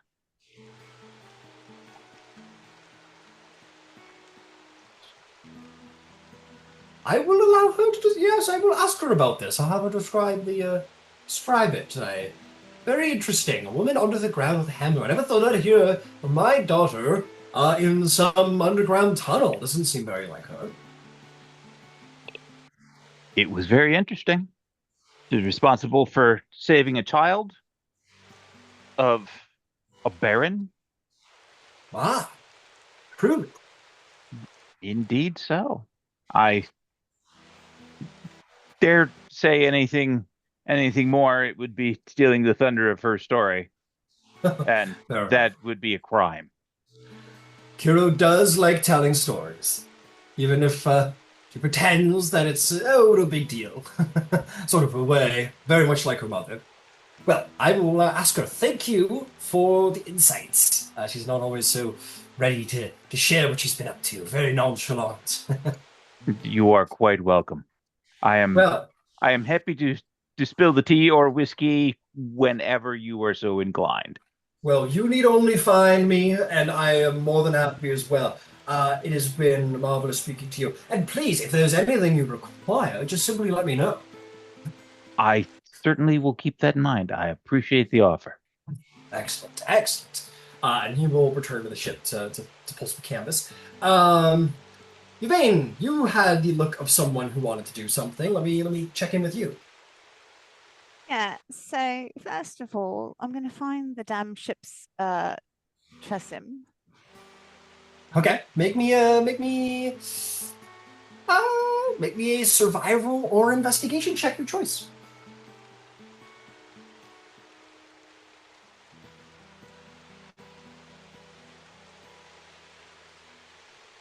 I will be going with survival, and I believe it is a +9. 14. 14. You are looking around and you find sort of up on the aft deck, sort of laying skillfully on the side rail with a mouse in her paws, just having a little lunch. Just sort of perched there with her tail hanging down, kind of doing the little wag, the happy wag. Yeah, you run into Rusk, the mascot of the Vow of Salt. And of course, I will wait for her to finish her meal. I'm not going to disturb her. But when she looks like she's finished her little snack, I will approach. You approach, and she kind of looks over at you, a little tail hanging out, and she kind of slurps it up, and you hear within your mind, "Hello, how are you today?" I'm doing well. How are you? "Oh, hi. Just enjoying a little snack, I am." I love that. So I was going to take a little fly around. I'd rather you not you confuse me with a snack, as I would not like to be eaten. Oh, yes, you were that peculiarly delicious-looking bird the other day, were you not? I was, yes. I am rather fond of eating parrots, I must admit. And you rather looked like a pink one. I was intrigued, and my belly was rumbling. Well, very well. I will forego eating tropical And birds for the rest of the day. I will kind of something boring. Just little seagulls. Like I'll do. Can I do a quick like I don't know perception check? Are there kind of seabirds around? Uh, let's see. Coastal. I'm just quickly accessing my knowledge of coastal jungle birds. Jungle. Because I am not. That is one part of the general DM knowledge I don't possess. I don't think anyone Birds. expects you to memorize the Oh, you'd be surprised. small I've found pieces my. of bestiary. I found myself in weird knowledge holes trying to figure out things for D. I found myself the other day trying to figure out how minds work the other day. So who knows? I don't think you would see any seagulls. But oh no, my apologies. Yeah, you'd see some gulls. And I will tell you what, Yvain, you look up and you see a rather peculiar bird flying a little bit closer to shore, but nonetheless there. Maybe perception check.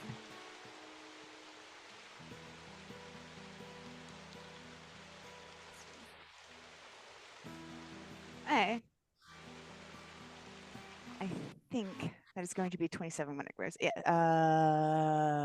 Perception. Yeah. 27, and I'm going to crit fish. Sure. What do you?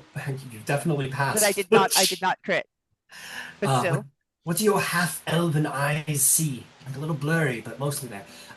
You look at it and you watch it for a moment. You just find yourself like a little ADHD distracted, but it's for a good cause.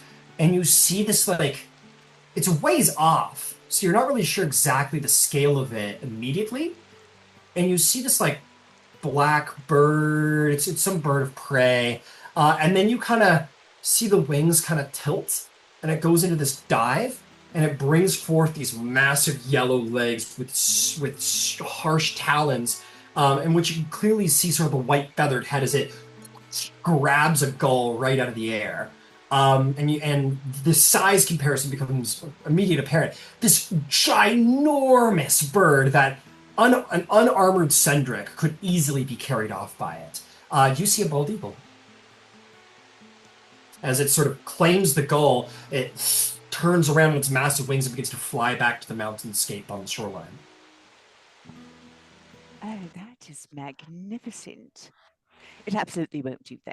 All right. She's going to turn into like the most boring of boring looking seagulls. Okay. You turn into a rather boring looking seagull. Please don't eat me. And then she's gonna go just kind of try to join maybe another group of seagulls. Maybe there's a group of seagulls around the other ship. She doesn't even want to spy. She just kind of wants to watch.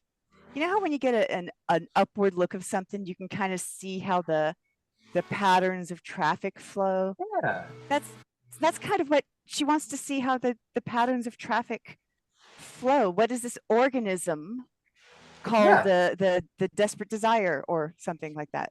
Yeah, the deadly deceit. Deadly Maybe an insight deceit, check sorry. to feel the vibes. Insight check should just be called vibe check from now on. Like, petitioning Wizards of the Coast to change insight to vibe. That's 26. 26. Yeah, you watch for a moment, and funnily enough, they don't operate too differently. It's not as regimented as like a military ship, right? There's no military action about it. There's no clearly the red tape is cut through where everybody like really is self-sufficient, independent. Like even the lowliest crew member is independent on both ships, because perhaps they know that if they don't do their job well enough, they might find themselves not on the ship anymore, and they might not wait for port for that nonsense. And uh, that's definitely the vibes from the pirate ship, right? Where it's like the captain is king, the captain is queen. So don't piss off the queen, which cuts through a lot of the hierarchical bullshit in military ships. So while there is this like looseness and there is this anarchy, everybody is like doing their best, not just doing their job. They're doing their best, they're doing everything that needs to be done.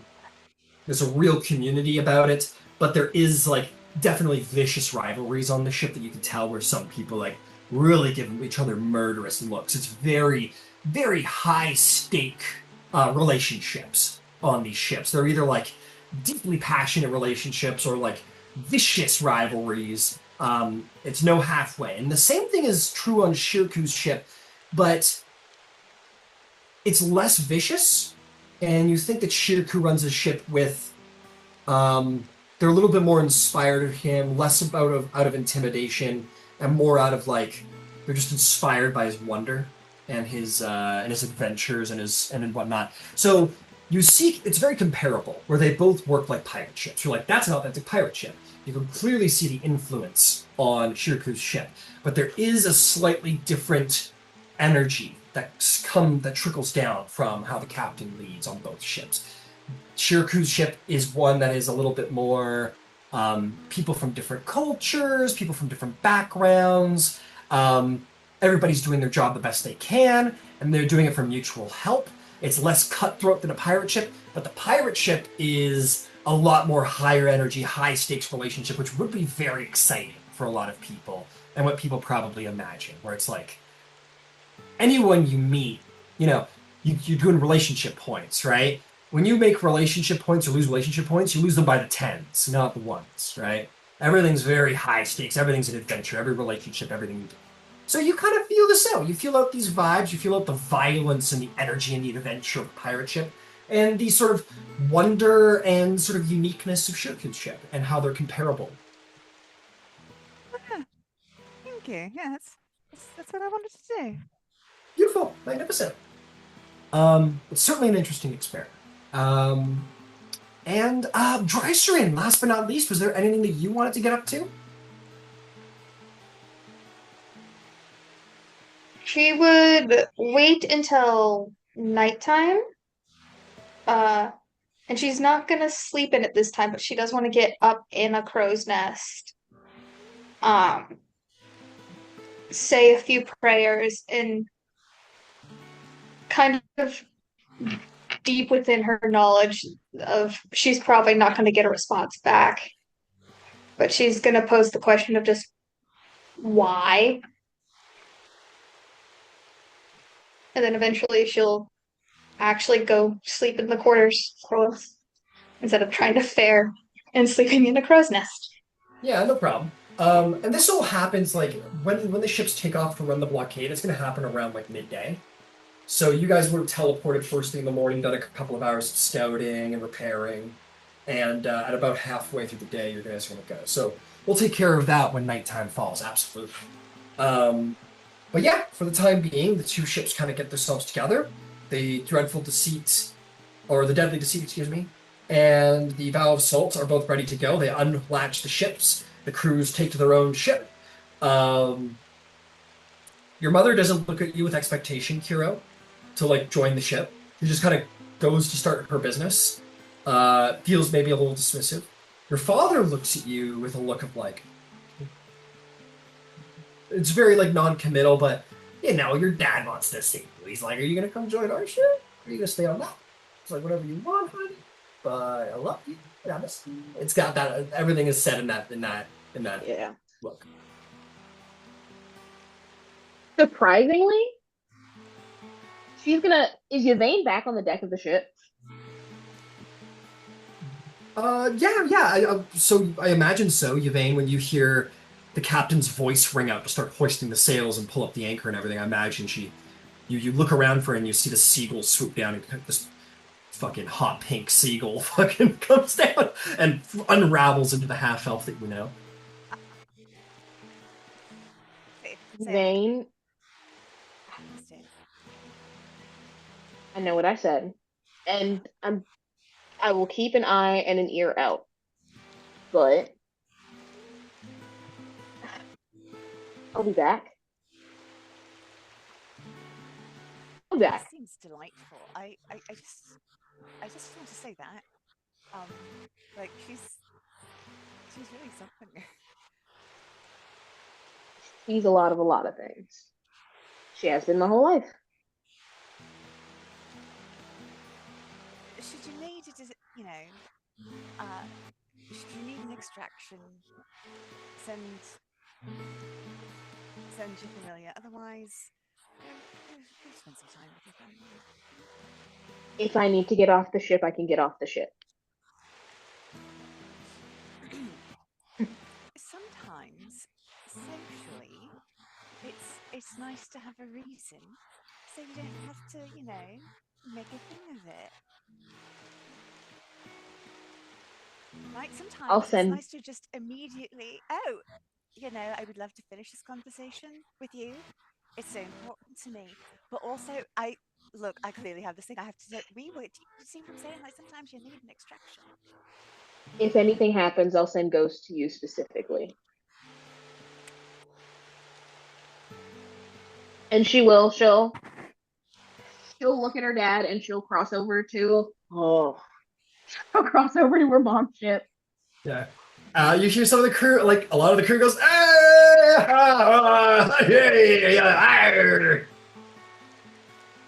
and you get like a bit of an applause from the ship, and your father pats you on the back and goes, oh, this.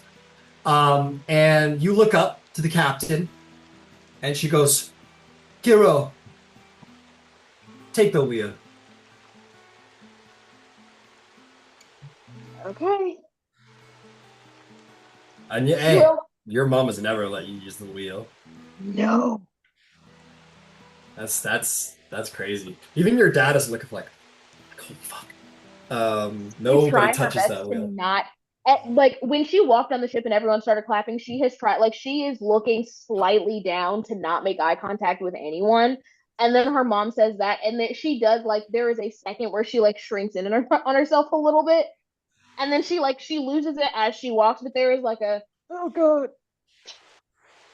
Yeah, there is maybe your father and maybe like one other person on the ship. Maybe that old Salt Hookjaw, because when she sleeps, someone's gotta watch the wheel, right?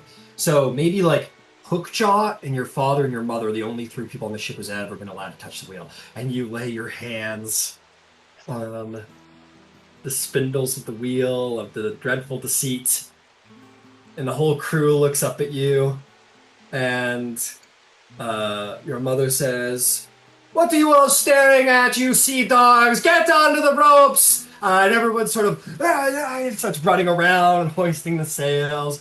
And the ship, the anchor is pulled. The two ships start moving towards that blockade.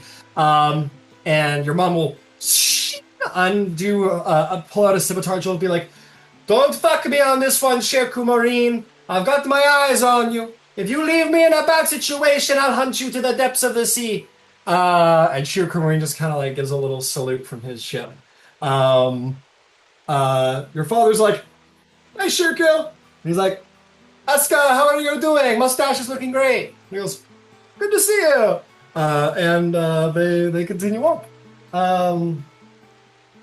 As we go to this next section, as we are going to run that fucking blockade, nothing standing in our way, we're going to go to break. And when we get back, we're going to hit that blockade, we're going to hit it hard. Welcome home, Qiro. Okay. Vow of Salt turns around. Everybody gets ready to go. Everybody gets ready to make a move. So, you guys begin to start sailing at it. Of course, the purpose for the two captains being in the cabin was to talk sailing strategy about how to best take the blockade. And by all appearances, it seems that they have, as both ships seem to be on the same page and seem to be moving towards the right ends. It's just that they multitask. You know. My mother is the queen of multitasking. Yeah, your mother is the queen of multitasking. That's correct. Correct. Yeah. And you guys, you start your two ships begin to start moving in that direction. They start beginning to move towards, just like a mind of their own. They don't really ask for any aid. I will say, the navigators are pointing the right direction. Qiro, you're turning the wheel and whatnot. Shirku's turning the wheel. Your two ships are kind of right up alongside each other, moving forward. If I'm not mistaken, both ships move with the same speed. Into the wind, with the wind. Shirku's ship is a little bit faster, but her ship is much more heavily armed. And your ships move sort of there. Shirku's kind of sort of strafing left and right to kind of like take a little speed down as you go. Your mother's kind of on a dead sail. And you guys kind of... There's a point where your ships kind of stop and Shirku's yelling over the other ship and your mom's yelling over too. And there's about 20 minutes of kind of like scanning the horizon for like the least dense and most dangerously maneuvered. And eventually they find this grouping. It's actually right where those original black-sailed ships were. They find this place with like lots of shallows, lots of reefs, lots of cranks to maneuver around to give cover. And they sort of like say, sort of, final call, if anyone's a coward, jump ship now. If not, let's run this thing. And nobody jumps ship, and the ships start dead beating straight towards them. You make your way into this portion of the sea. Again, the rain sort of somewhat heavily coming down and lessening and whatnot, spattering your face. The wind is picking up. Your Shirku's ship is prevailed by a mage who is able to keep the wind going, at least for a time. They haven't been doing so right now so as to preserve spell slots. But eventually, you guys come right to sort of the edge of the water. I am going to take us over to our wonderful sea battle page here. And you guys can kind of see the terrain you're dealing with.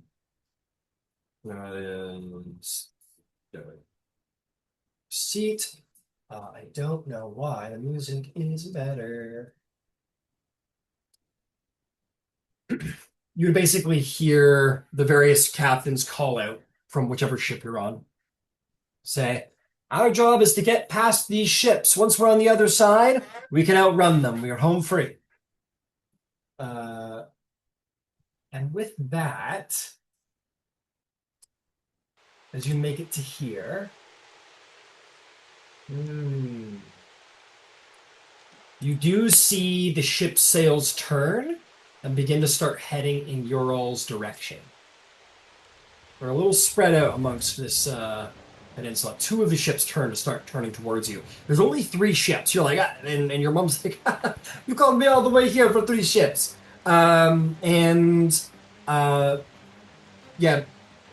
She starts making calls, and she's like, Crow's Nest, I want to look on those islands. They might have other defenses. And starts like calling out for extenuated caution.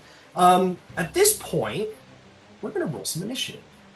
Now, this is going to be a unique initiative, however. So before anyone rolls, Qiro, roll your initiative. I'm going to have you roll for the Deadly Deceit. You guys can pick for who you want to roll for the Vow of Salt. It is up to you guys. So do I roll my initiative regularly? It's just my initiative is the whole ship's initiative. Correct. We're going to do side initiative. So when it is the Deadly Deceit's turn, you, Qiro, and any of the crew members will go. When it's the Vow of Salt's turn, the rest of the party will go in tandem with other people.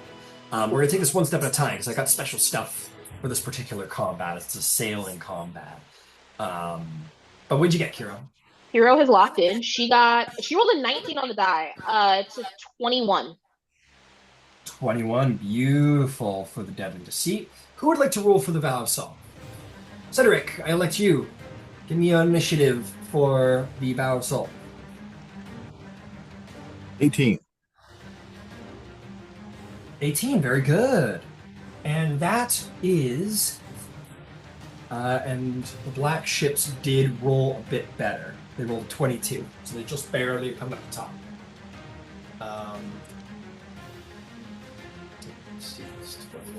Beautiful.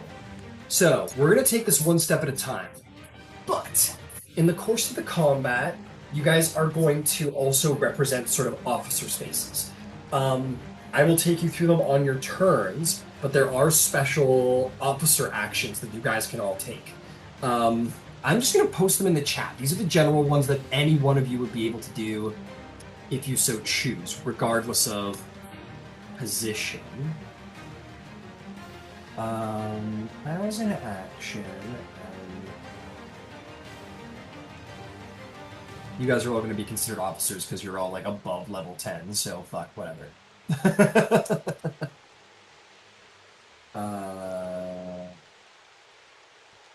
Oh, hang on. So on the deck. And officer. Okay, so these are the feats that you can take. Feel free to be creative. Who knows, windy or watery spells may have special effects on the battlefield. It's a little freeform here. I may also ask and call upon some of you guys to do special checks if you're so inclined, to repair damage, to help move the sails around, to take the wheel. We will deal with those in good time. There may be hazards that occur, but for now, we're going to continue. So, black ships begin.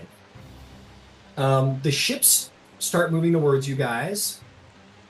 Oh, I'm gonna go over there and make some movements easier. They turn and suddenly start moving at you guys with a speed you did not expect. Moving at 100 feet around. Start powering towards you guys, and the water starts to pick up around these ships. Like with unnatural speed. A speed that you didn't expect. Shirku immediately goes, "Whoa, what the?" He goes, "What the fuck? That is fast." All right, get ready with the winds back there. And our satyr friend is like, she maybe sends a nod down your way, Druid.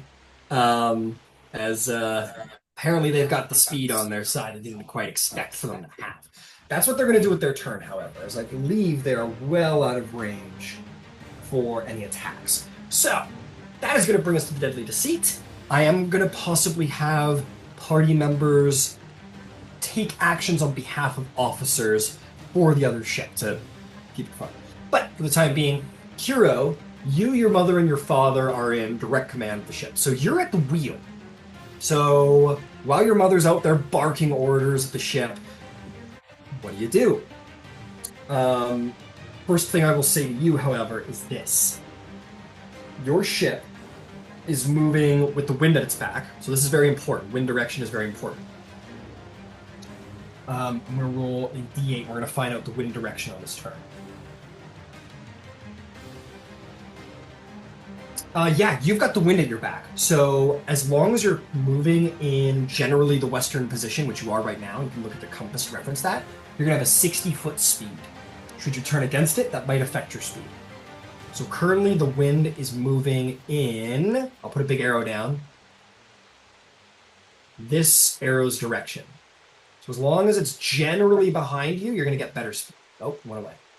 So, Qiro, what would you like to do?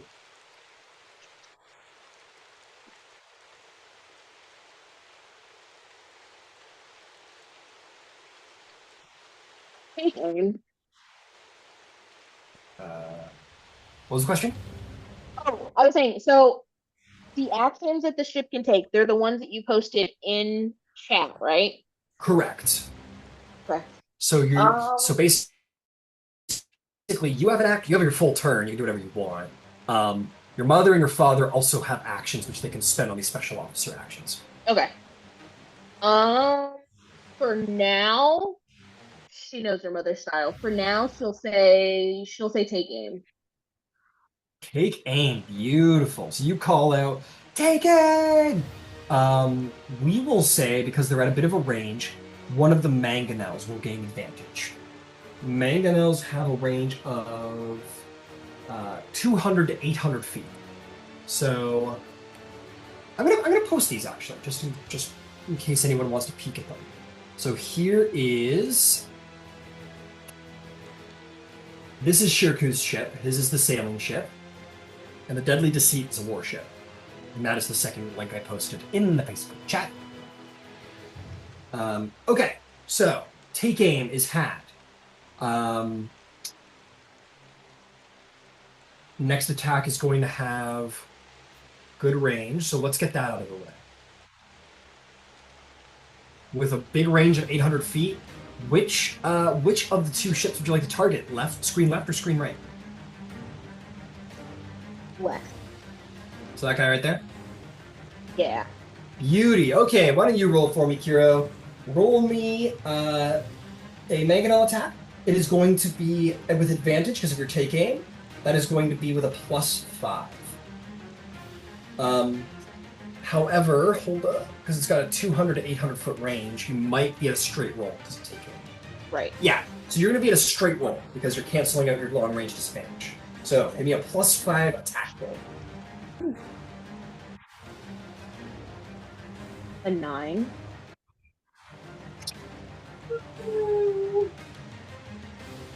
Hits the water next to the ship. Unfortunately, not quite hit. Sorry to say. Your ship has 2 mangonels and several ballistas. So we don't need to worry about the ballistas right now. They're well out of range. Now, as for speed, do you want to move forward? Yeah. All right, where are you moving to? The ship that's on screen right, is that the one that moved? They both move. They both move forward Okay. 100 feet, sort of at intercepting. She'll move to the right. She's going to try to aim between the big rock that's in the middle and then the right there, yeah. Beautiful. Okay, so you've got the wind at your back. And you're certainly turning into it right now. So with your sails, your ship's going to move 50 feet. Would your father or mother like to take an action?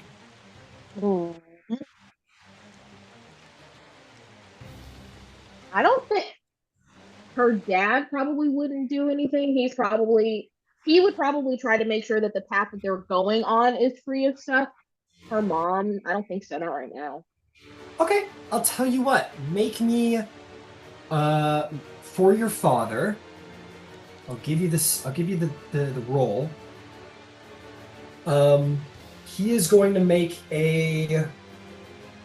Yeah, he's more wise. Make me a survival check for your father. That's going to be his action to make sure that you're avoiding running aground. So that's going to be with a +5. Survival, okay. +5 survival. 12 plus 5, 17? 17 is very good. Your father is able to carefully identify where some reefs are in the immediate area. What is your mother's action? She probably would take the full speed ahead action. All right, so you start screaming at people to move faster. Roll me a d6.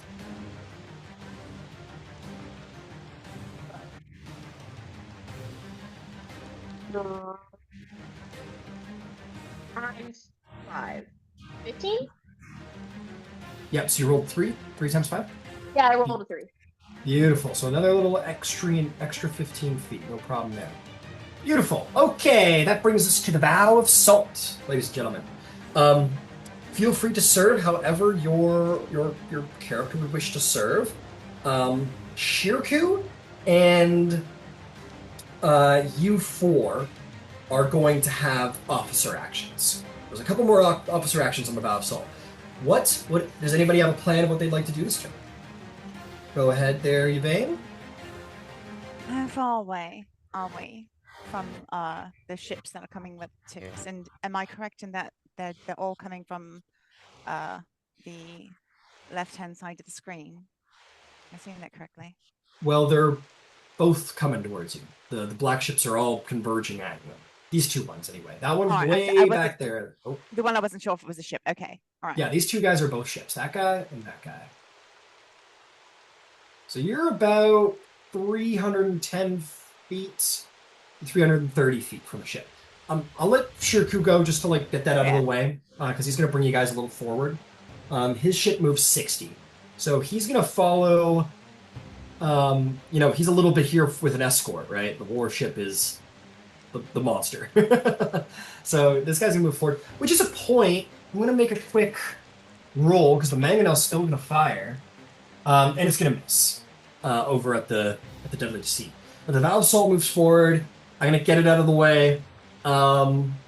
Shirku will call down, and he will give advantage to the mangonel.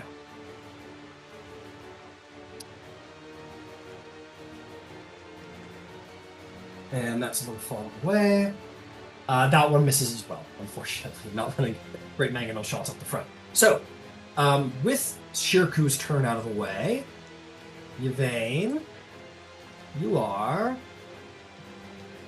275 feet from the nearest ship.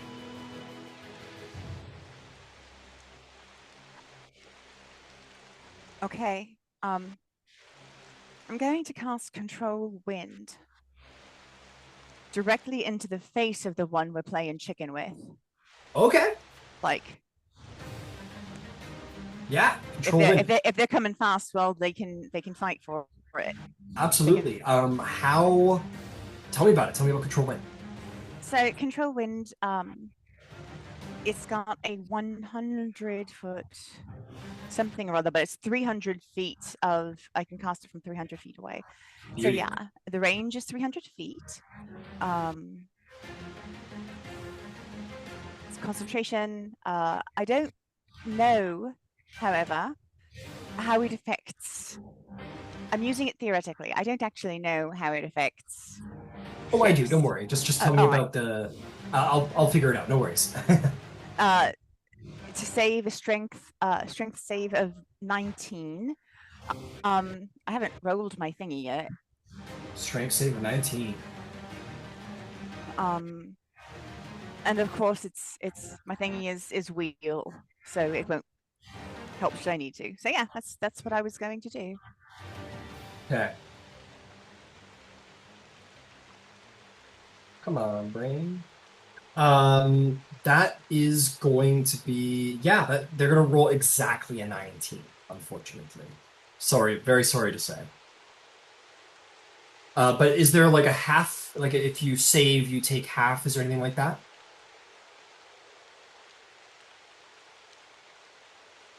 Talking, I can't hear you. Still can't hear you. It's concentration. So, like, I think if I move it, you have to save again. I don't know. Yeah,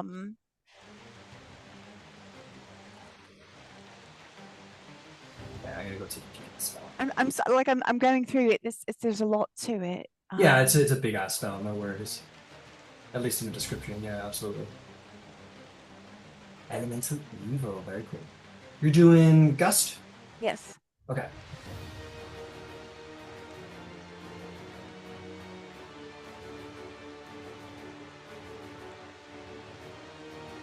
Ranged weapons that enter or leave the cube or pass through have disadvantage on their attack rolls. The wind is strong.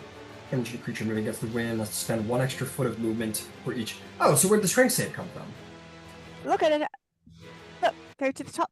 It says attack or save. Strength 19. Oh yeah, but in the description it doesn't call for a strength save, does it? Oh, no, I guess it doesn't. I don't know. I'm very confused now. But so yeah, no, there you go. That's probably for like down. Maybe there's something. I'm not reading them right now. Downdraft calls for one. Yeah. So basically, it's difficult terrain inside of the cube. Okay, cool. There we go. Cube. Fuck, it's 100-foot cube. Jesus, that's great. Okay, Yvain. Okay, Wind God, I should call you from now on. Let's make you your cube of fuck you, basically. This is the IKEA of fucking sailing spells. My brain isn't working. There we go. Okay, good enough. There's a 100-foot cube. Let's tint that color. Edit. Move it up so we can fucking say it. Oh, that's too far. Okay, where do you want to pop it down? You want to like put it right at the edge here, like that, something like that? Yeah. That way Okay. we can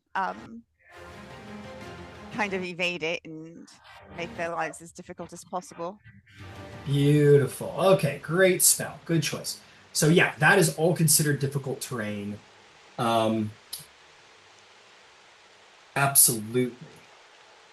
Since these ships move with, I'm gonna do you better than that. Since these ships move with the power of the wind, we'll deal with it on their turn, but it's gonna do something extra. So good choice. Great spell. Okay, sweet. That's Yvain's action. Ember, Cedric, Drycerin, do you guys have anything that you'd like to do?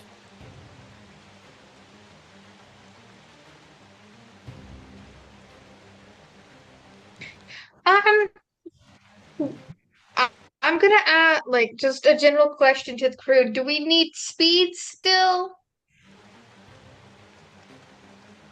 Shirku will say speed never hurt anybody.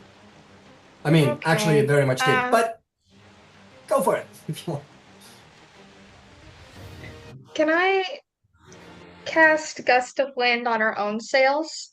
You surely can, absolutely. I would like to do that. And so you do. Okay. I'll tell you what. How fast is this? How fast these winds move? They're like, you can make a save or you're blown back, right? Okay, I'll tell you what. Let's see. I'll tell you, because you can realign it every turn. So I'll tell you what. As long as this spell is going on, and you continue to sort of like reposition it at the sails, the ship is never going to be sailing into the wind, and it's always going to have full speed. It's a concentration up to a minute. Beautiful.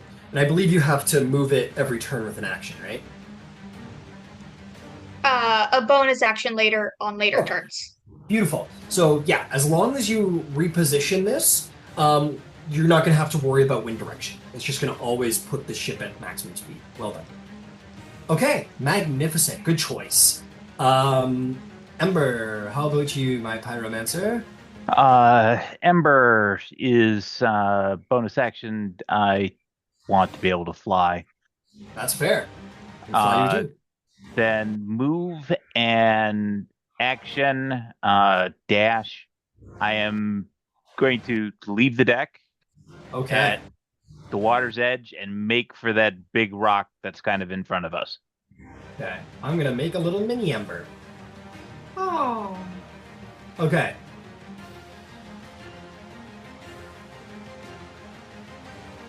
Probably still a little big, but that's fine. Okay, how fast are you? 30, so that's 60 with a dash.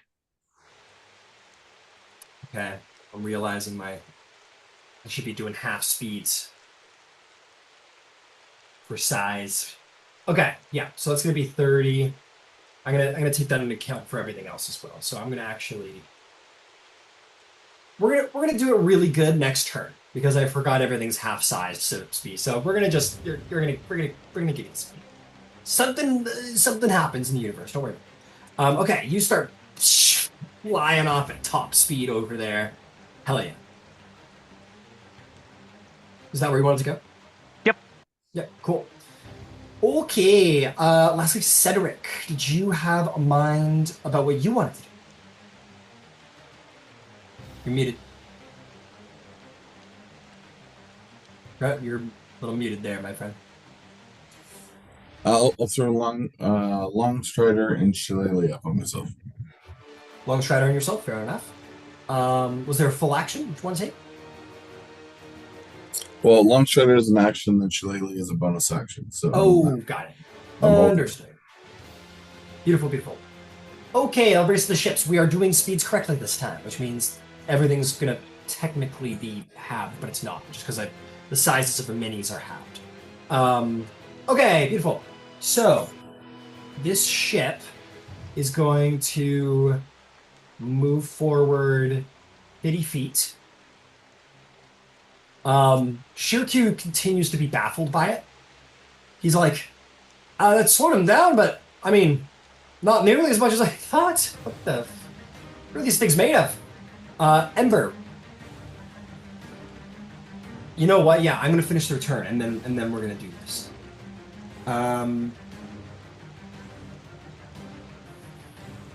Okay.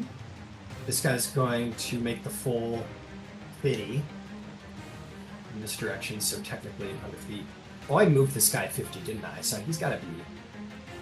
Yeah, he started back there, so I gotta move him 25. He only got half speed. He's still baffled by their speed. He's like, what the hell is going on with these ships? I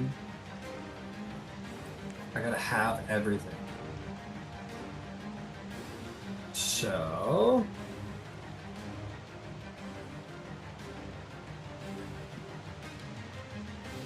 that's gonna be the ships. They haven't fired yet, which is interesting. That's gonna bring us to the Deadly Deceit. Qiro, take us away. What would you, your father, and your mother like to do? Hero is gonna keep going full speed ahead.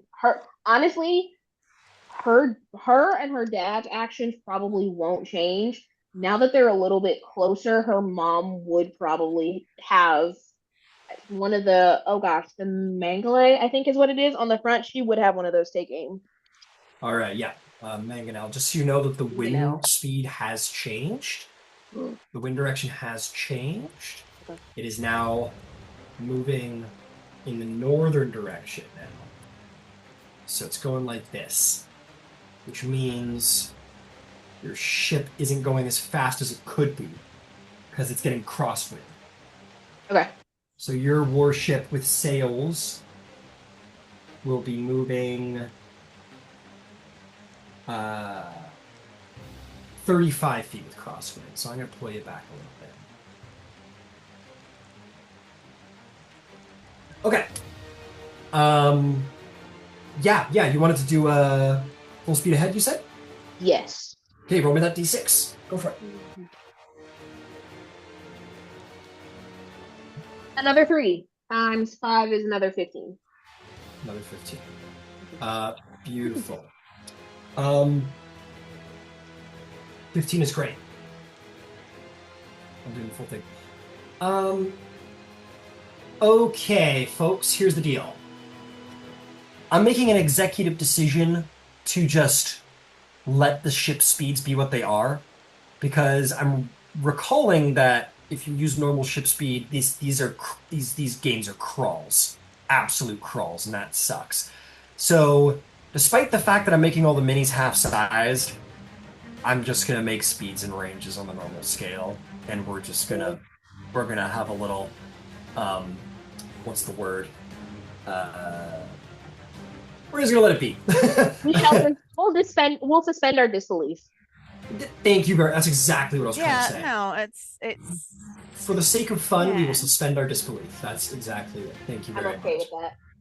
Cool. Just to make the action happen a little more, make it a little more action packed. Okay, beautiful. Okay, what about your mother or father's action, Qiro? Her mom is, she's gonna take aim with the, are they in range of anything but the mangonels? They are in range of the mangonel, and I think at this distance, they have finally hit the normal range of the mangonel, so you could fire with a straight roll. If you wanted to take aim, you would fire with advantage. She'll do that. She'll take aim and so they can fire with advantage. Beautiful. You've got 2 mangonels. Did you want both parents to do that? Yes. Okay, beautiful. Give me 2 mangonel shots with a +5 to hit. Both will be at advantage. One of them is a dirty 20. You said +5. Correct. One of them is a dirty 20. The other one is an 6 + 5 is 11. The 11 flies in and kind of hits the side of the ship and smashes into the water below. These things are, you're like, Jesus, this ship is heavily armored. And it bounces off. But on your non-natural 20, it smashes through the front sail. There's all kinds of cool words, but the front sail just like smashes through the canvas and directly hits the back. Roll damage. Your damage from Mangonel is 5d10 bludgeoning damage. Your mother is a particularly cruel sailor, shall we call her? So there will be an additional 2d6 fire damage on top of it because she likes to light her stones on fire. She likes. She would.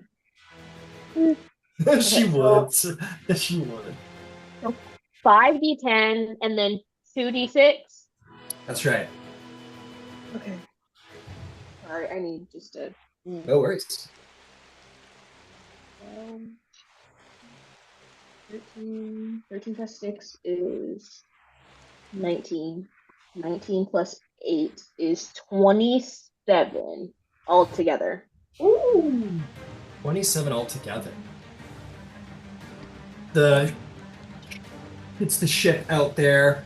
As it hits, it makes this sort of unnatural kind of groaning noise. It's kind of as it takes the damage and the water sort of bubbles around it. Well done. Okay, if I'm not mistaken, that would be Deadly Deceit. Magnificent. That's going to bring us to the Vow of Salt. So, Shirku will take his turn. Shirku moves the ship forward. Will Drystrand, do you want a bonus action do the Gust of Wind? All right, if that's the case, then the ship is going to move forward. Beautiful. If that's the case, the ship's going to move forward its full 60, overtaking a little bit.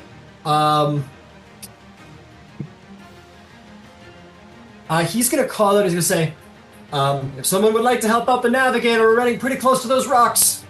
So that is an option for an officer action if someone wanted. That could help or make or break the ship. Not break, but you know what I mean. Okay. That brings us to you guys. So yeah, you bonus action move at Drystrand. Ship's going to get full speed ahead. That's going to be Qiro's turn. As an action, he'll just make the ship go faster, go full speed ahead it.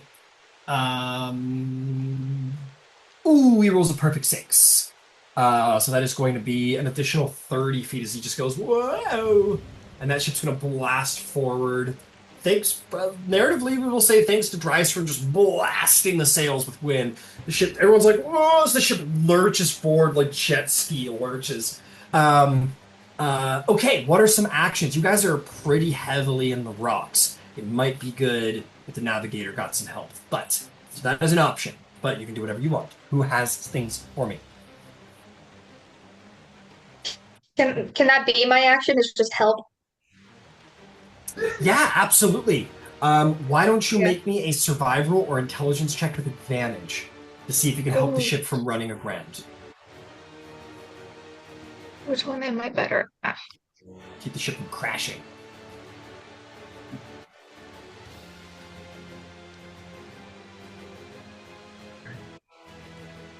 Ooh, it's gonna be survival. Okay.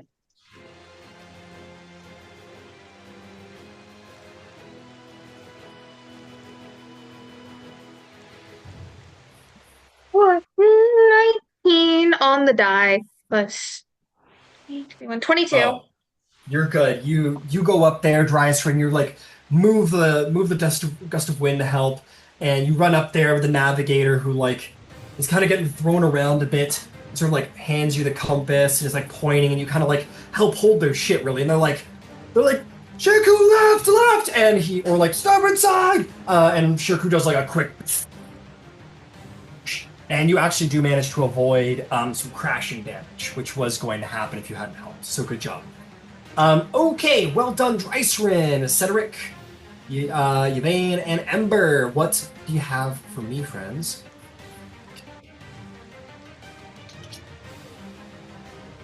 Yvain. Oh, Yvain can move that block, can't she? I You can don't take know. an action. I believe you can.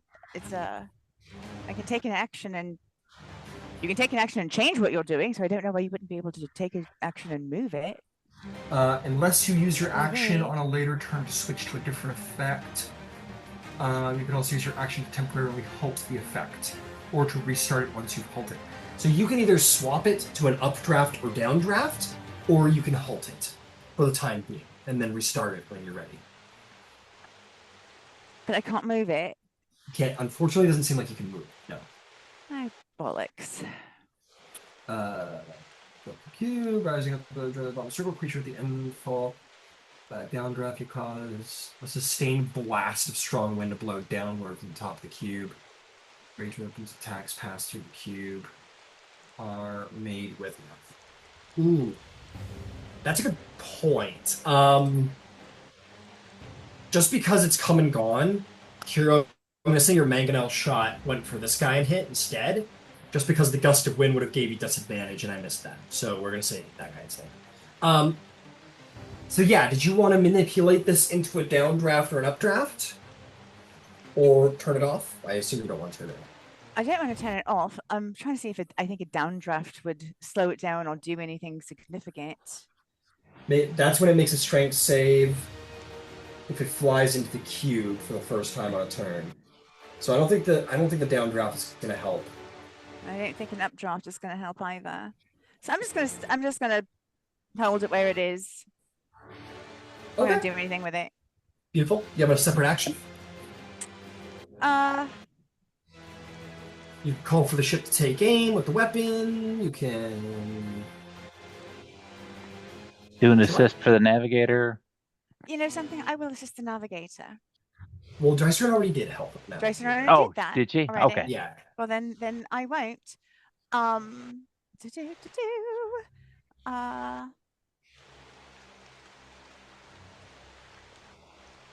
How close are we to the one that we're hitting right now? This ship. It's a great question. I'll tell you what. You No, mean? not that one. The other one. Oh, the other one. 4. There we go. 155 feet. I'm gonna tell you what. I got a fun use for your action here, Yvain. Okay. You have a very high passive perception. Yeah. And Shirku's been like baffled by the speed of these ships and how resilient they are to some of your spells. And in your passive perception, there is like these are very weird looking ships, and you expected this, but they're behaving weirdly too, and that sound that the ship made, it was very strange too. Would you wish to take a perception check and try and get a closer look now that you're within a 200-foot range of these ships? I would very much like to. Thank you so much. All right, yeah, that might be very helpful. That wheel might help me after all. Okay, so I think these minis are so cool. Plus 9, 26. Okay, Yvain. You look at these ships, and like they've got sails, but you're starting to notice these sails, like as attached as they are, they're like punctured and holed here and there. They're not very well maintained. There's definitely sails. As you look down the sails and you're looking at the ship, it's armored. It's got like these like large dare I say almost scale-like, but they're huge, right? They're like these huge like scale-like black iron fins that kind of move out the side of the ship like protective armor on the outside of the hull. And then you realize that there are some of those that go down the middle where the deck of the ship should be. And you look really closely and realize that there's some movement in the water to the right and left, but there's no oars either. And you look really close with your 26, and make me a nature check.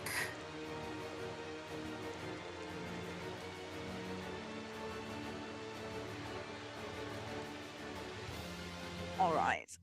I am going to go ahead and use my wheel on this. Hey, fuck yeah. Little Sahani wisdom. Yeah, definitely. It is a good idea. Oh, come on, please. All right, so altogether that is A, where are you? Altogether, it is a 15. Send you a private message. Yeah.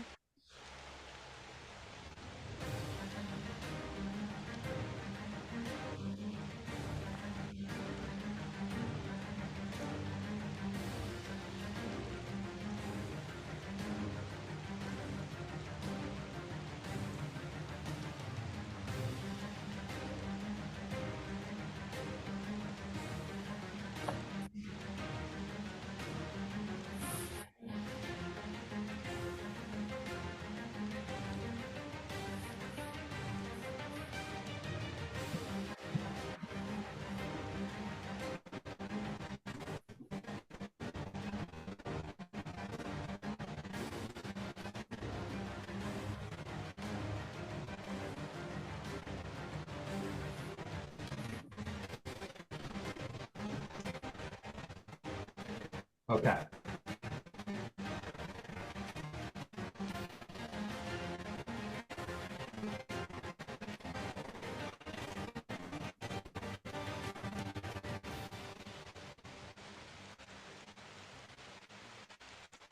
Shoku? So, Yeah. That's a dragon turtle. that's a what? It's a dragon turtle. Some crew member nearby looks frightened. Shirku, like, has already used his action. And he's just gonna, like, look back at the seat. And he's gonna shout at the, like, rake his lungs to scream as loud as he fucking can, which you will hear, Ember. Dragon Turtles! And with that, we're going to change the mini around. As you discover, these are no ships. These are dragon turtles made to look like ships. Good job, Yvain. That was better to learn that earlier than later. With this information, people start running around the ship.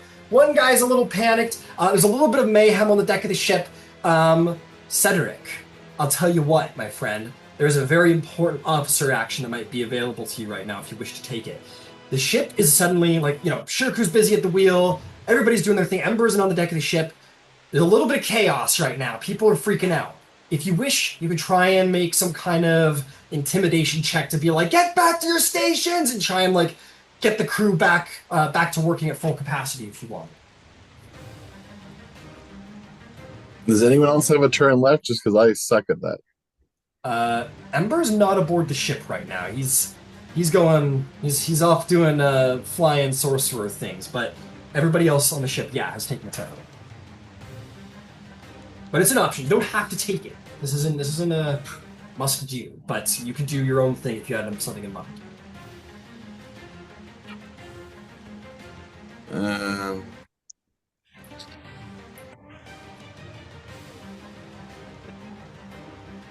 What the hell? Why not? Why not? All right. Give me a roll of the dice. Hell yeah. That's a 7. A 7. You start shouting at people to get back, and maybe midway through screaming and yelling, you realize you did it all in Gnomish because it's your natural tongue, and people just hadn't quite caught on to what you were doing. Unfortunate. But good try, Cedric. Good try. Okay. The black ships, quote unquote, are going to move forward.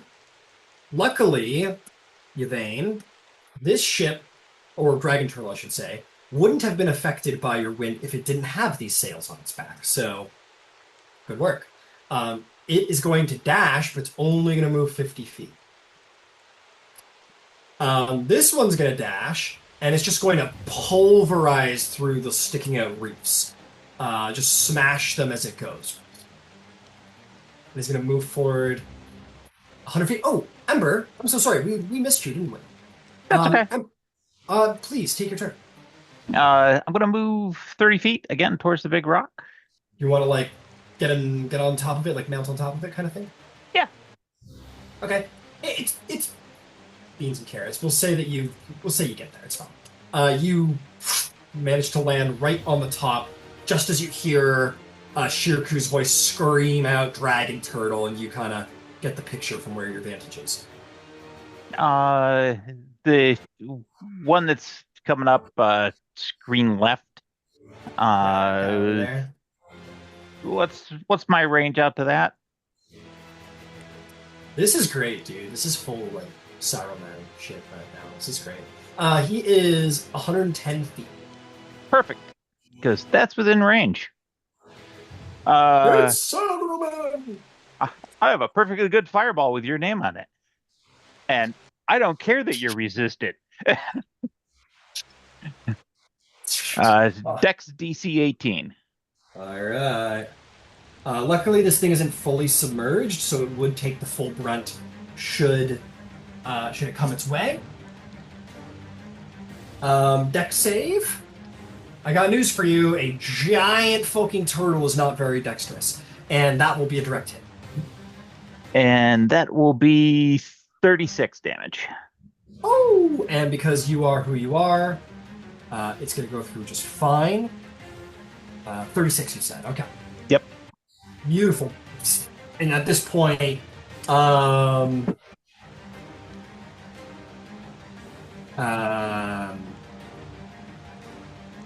you see it rear its big head out of the water and go, and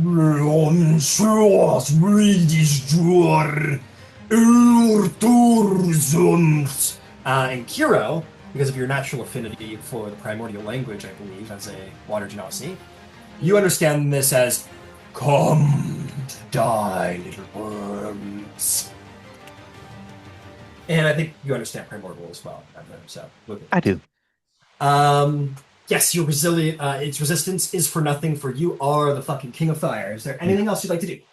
No, that's plenty. Okay. With all of this exploding going on, there's a ship in the background that has decided that it wants to enter too, and it's coming to join the fun.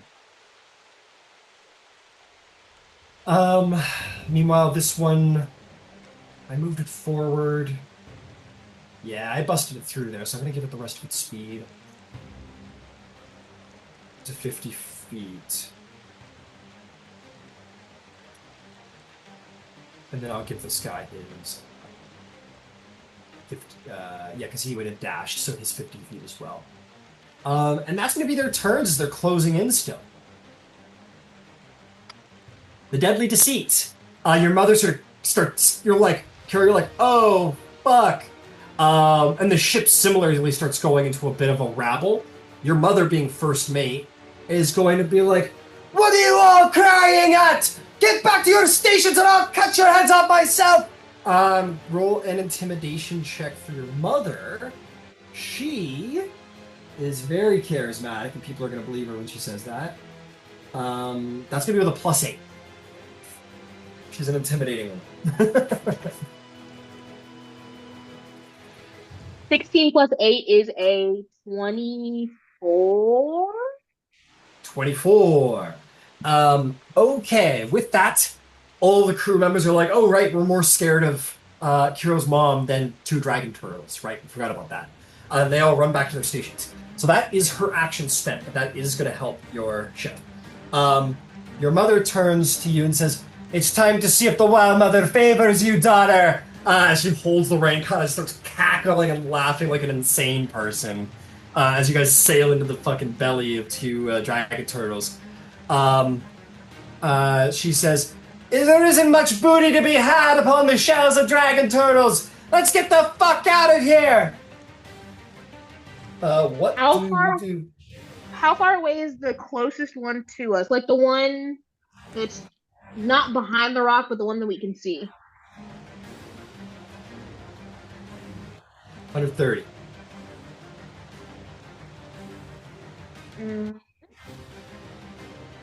130? Okay. Well, your ship can still move. Like, you get that for free. I forgot to roll for wind direction. Wind direction remains the same. So you're still kind of sailing into a crosswind.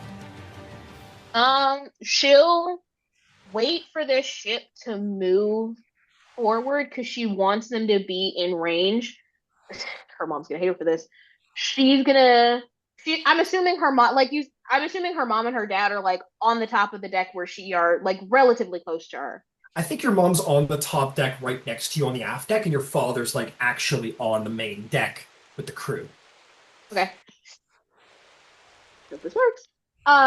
She's gonna wait for the ship to sail forward. It's 120 feet. She's going to grab her mom and kind of like pull her closer towards the wheel. And then with her other hand, she's gonna summon the trident as a bonus action. Because I forget I have the spell. She's gonna cast Tidal Wave on the dragon turtle screen right. Scream right. Okay, the one caught in the wind. Absolutely. How far is Tidal Wave go? 120 feet. The range is 120 feet. It says that the area itself is 30 feet long, 10 feet wide, and 10 foot tall. Beautiful. Okay. What kind of save do you need? Dex 15. Dex 15. It fails for sure. So on a failed save, it takes 48 bludgeoning damage, and it says it's knocked prone. I'm not sure how that works when the creature is as big as it is. No, absolutely. So what happens? You guys see Qiro just like put forth the trident like Poseidon himself, and the water just like comes up, and you see the dragon turtle gets caught in the waves. The wave comes in. Dragon turtle basically gets sucked up into the wave and like thrown on its back as its body slammed backwards. So yeah, it's not prone in the water. Basically, like spin it out in the water, and it needs to like realign itself. And that it also takes 16 points of bludgeoning damage. 15 points of bludgeoning damage. Beautiful. As you do this, you've got your mother in one hand, and she's like letting you do this, but she's just like screaming and cackling and foaming. She's like, she's got her scimitar, and she's like, fire and wow! And like screams to the deck, for them to fire. What is your father doing? Have we made it past those two rocks, or we're in the middle of where those two rocks are right now? You don't have a great line of sight on the screen left, Dragon Turtle. So I'm gonna say you have 2 ballistas at the front and 1 ballista at the back. I'm gonna do a little better. Oh, wait, that's the sailing ship. Hang on. Yeah, I'm gonna say you have 2 ballistas on the fore and the quarter deck. Sorry, I've been saying aft deck. I meant quarter deck. So you have 2 mangonels and 4 ballistas. The 2 at the back aren't gonna be able to hit anything. So your father could full speed ahead and give it a sight line. Yeah. Yeah. Okay. We'll do that. Yeah. Roll me that d6.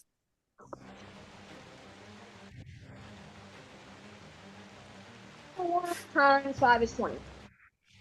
20. Beautiful. I assume you're not gonna go and try and butt into that rock over there. So we're gonna go. No. We're gonna skim right between.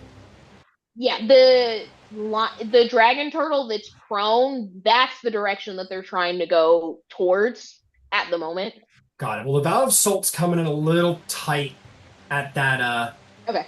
at that thing there. So you're gonna kind of like do one of these, I guess. Or I mean, you could. I mean, you're steering, Qiro. If you wanted to like take the dangerous deceit and kind of like shove it in here and be like, "Well, get out of my fucking wake." Nope. So, No. Other side of the rock. you totally okay. You're gonna take the Y and be polite. That's very nice of you. How much speed did you get? You got another. How much speed? 20. Oh, I already pushed that. Okay. Okay, your mother's like, fire! Wah! She screams to the deck. Okay, Qiro, I need you to make me 6 attack rolls. As they're all. I'll tell you what. Yeah. You know what? We got enough people here. Everyone can decide. I got 2 mangonels. Who wants a mangonel? I'll 2 take one. mangonels. We got a mangonel for Qiro. Mangonel number 1. Who's going to mangonel? Dryceren's getting Megan on number 2. Okay, both of you, I need you to roll me with +5 to hit. And then you 3, I'd like you to roll ballistas for me. Ballistas are +6 to hit. Now, mangonels are going to get clean shots.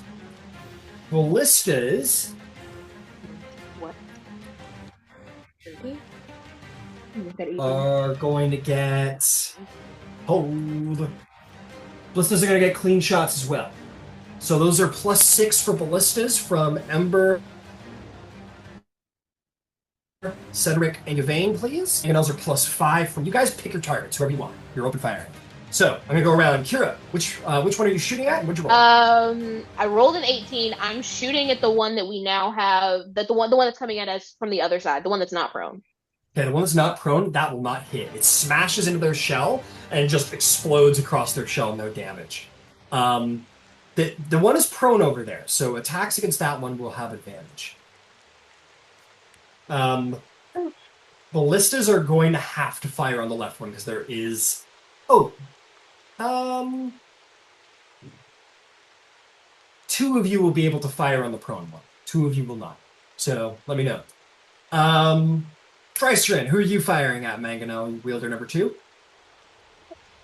Was gonna fire at the prone one, and I rolled an 18 straight. I didn't roll advantage though. Alright, take your advantage, absolutely. No, the 18 was better. Okay, the 18 was better. Unfortunately, again, smashes off the back of the shell. I didn't know that we were rolling an advantage. Well, if you pick the left one, you were. Oh, then never mind. So we're Because good. if it's prone, you get the 8. That's right. Okay. Sorry. I mean, technically ranged weapon... Oh, right. I keep forgetting about the wind. The wind brings it to a straight roll. I'm playing a little loose with the rules here. It's fine. Whatever. Okay. Which ballista wielders want to shoot into the wind? That would be a disadvantage. And the other ones who don't will get a straight roll. Let me know, ballista shooters. Who's going? I shot into the wind and managed all of a 12. Okay. Unfortunately, shoots into the water. You mean? I rolled a 20. Rolled a 20. Yeah. Were you shooting into the wind or shooting the guy on the left? I was. Which one has been hit already? The one on the left. Then I would like to hit the one on the left, which is possible. That'll hit. Give me some damage. Ballistas are worth 3d10. Cedric, did you roll me a ballista shot, my friend?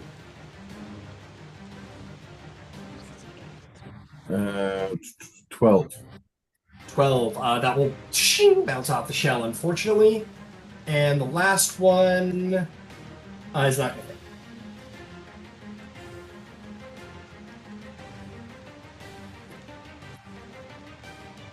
What'd you get, Yvain? 14. A 14 damage. Very good. That one's going to take 14 damage. Magnificent. Okay, that is going to bring us to the Vow of Salt. That was the Deadly Deceit. So you guys in the Vow of Salt just start hearing just you see these flaming, like the basically a floating fortress. The Dangerous Deceit just starts opening fire on fucking everything. Okay, my Vow of Salt people, what are you up to? Shiraku Marine is going. I think my man is taking a hard turn, and he's going to go wide of the dragon turtle at all possible. So he's going to take us in this direction with the wind, but unfortunately the crew is a little bit mixed up. Was there anyone on the deck who would like to use their officer action to try and maintain order on the deck? That'd be for Drycerin, that'd be for Yvain, Cedric. Any of the 3 of you want to try and intimidate? I can. Drycerin, give me an intimidation check. See if you can corral the crew into order.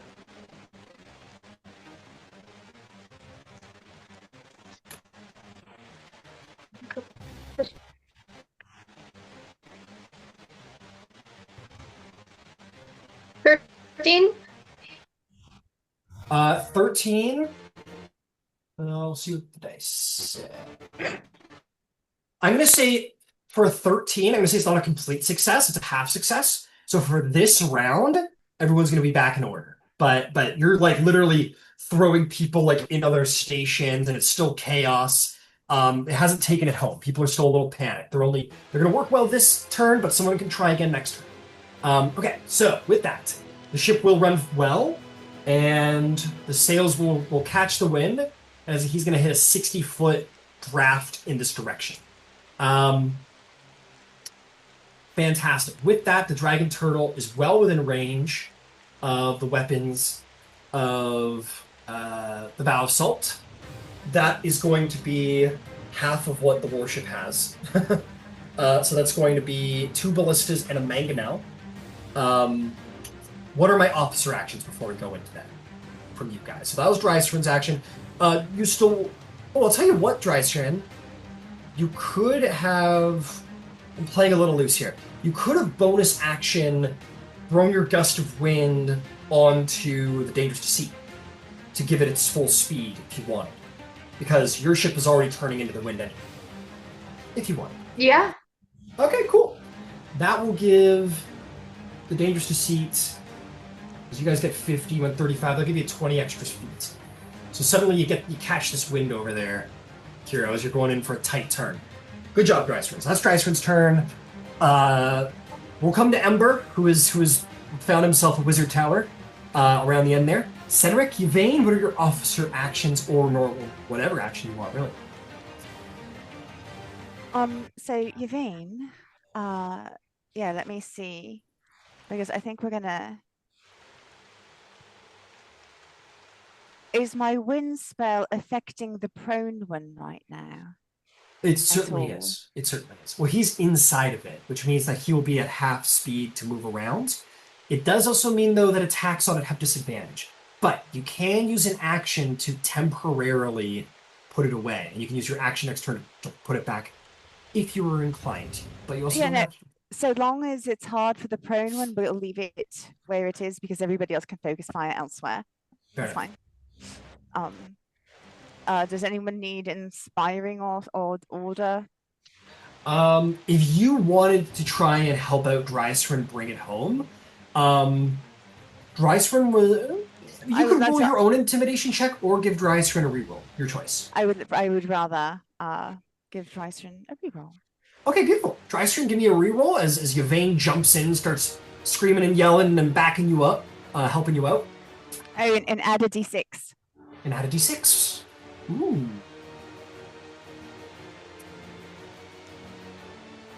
Give me 18. 18.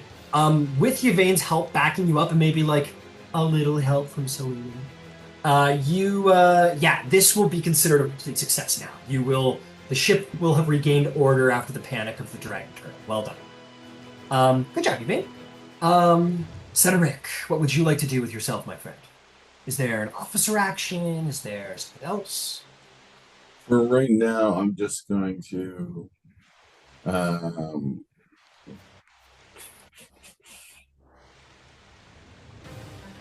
spam Blade Ward and slightly on myself. So action, bonus action. Okay. Understood. I am going to say Shirku is going to do full speed ahead. He got a little close to the dragon turtle, and he wants that mangonel to be able to take a shot. So we're going to roll a d6 here. See if we can get a little further off. He is going to be able to go 15 feet this way. He can't do a full 180 with the ship. It's not that maneuverable. But he is going to make up enough ground that the mangonel's just going to be able to reach the dragon turtle. Okay, we will do... I'll tell you what. We're going to take Ember's turn. Drycerin, roll me a mangonel shot with a +5 at disadvantage into the wind. Cedric and Yvain, roll me a disadvantage +6. Oh, you know what? It's got a 400-foot range, it'll be a disadvantage anyway, so maybe we're shooting at that one over there. There's a little bit too much in the way. Okay, roll me some disadvantage shots, you guys. I'll have +6s from Cedric and Yvain, and a +5 from Drycerin, all at disadvantage. In the meantime, Ember, what would you like to do with your turn? The dragon turtle with his belly in the air, Yep. or partially in the air. Why don't you make a dex save DC 15? And since you're Okay. prone, I believe that's at disadvantage. I'm not sure about that. Let me go check. Surprisingly, I don't know if that's true. Let's see here. Could be bad Prone. memory too. Yeah, it's all good. It's all good. Let's see here. Prone. You can only crawl. Disadvantage on attack rolls. Attack rolls against creature have advantage if they're within 5 feet. Otherwise, disadvantage. Okay, so unfortunately, no disadvantage. But good news, they're really fucking bad at dexterity saving throws anyway. And he rolls a nat 1. So whatever you're gonna do, go for it. 36, 37, 38, 39 points of fire damage. Incredible. Sorry, one more time. How much damage? 39. 39. Beautiful. Yeah, both of them taking some fucking licks from you guys. Well done. Okay. Good job, Ember. Okay, let me go around and get those weapon shots from you guys as Shiku's like, open fire! Drystrand, how'd you do? 12. No hit, sorry to say. Cedric. 21. 21, that'll be a hit. Well done at disadvantage. Incredible. Roll me 3d10 piercing damage. And Yvain, how did you do? A 9. A 9 will not hit, I'm sorry to say. It is a mighty shell. I have been... It's fine. It's fine. That was 23 damage. Beautiful. Well done. That's good damage right there. Okay, magnificent. I believe that is the Vow of Salt, which will bring us to Dragon Turtle. Using half of its movement, it is going to right itself. It is then going to use, because it's 25 feet left, it is going to use 10 feet of movement to start moving at this dirty darn ship. Oh. Okay. Just in range. Shiraku goes, brace! And the dragon turtle, like, huge amount of water, just like water falls off of its head as it raises its head from the water. Water flows up and around it, and it opens its snapping turtle maw. And you're going to see that it shoots this, like, watery, but like the steam deep into the water. It's in front of it, creating this, like, huge divot into the water. And then it sort of surfaces in all of these hot bubbles that blast along the side of the ship as you hear the crew sort of scream as boiling hot water pours over the side of the Vow of Salt. I need... Now, it only has enough range to get towards the ship, about half of the ship. So this is what I'm going to do. I'm going to keep it fair. I'm going to roll an even odds for each of you to see if you even need to roll a dex save or not. So it's an even odds to see if you were close enough to get hurt. Okay, 4, Dryster. The odds are in your favor. You were on the wrong side of the ship to be hurt, so you're good. Today, you were not. I need a dexterity saving throw from you. Cedric, the dice were on your side. You are just fine. No check required. As for Shirku Marine, the dice were on his side as well. The ship will take damage, however. Not much is certain.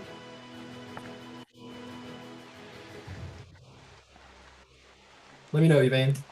Yeah, I absolutely failed it. At like an 8. However, depending on the type of damage, can I use my reaction to cast Absorb Elements? You certainly can. That will be fire damage, so you will take that benefit. So that is going to be 28 points of fire damage to you, Yvain. And can the ship dex save from? That is a weird question. Oh, it can. It technically can. Oh, fuck, it rolled pretty good. But unfortunately not well enough.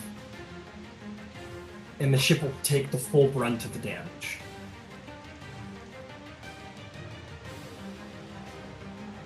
That's going to be 56 points of damage to the Vow of Salt. As it just burns through and sort of like melts some of the wood and plating here.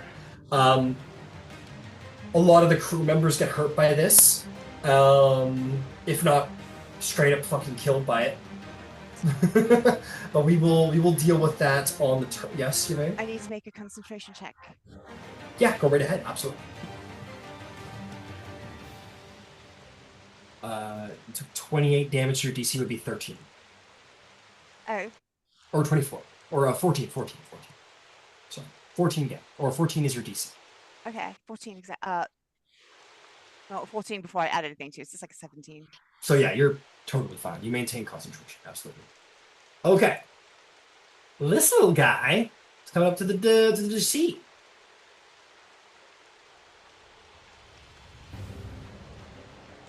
Oh, mama, that's not good. Oh, that's real close. I'm gonna say Dragon Turtle will shoot its shot from back here to get a nice full blast to the ship.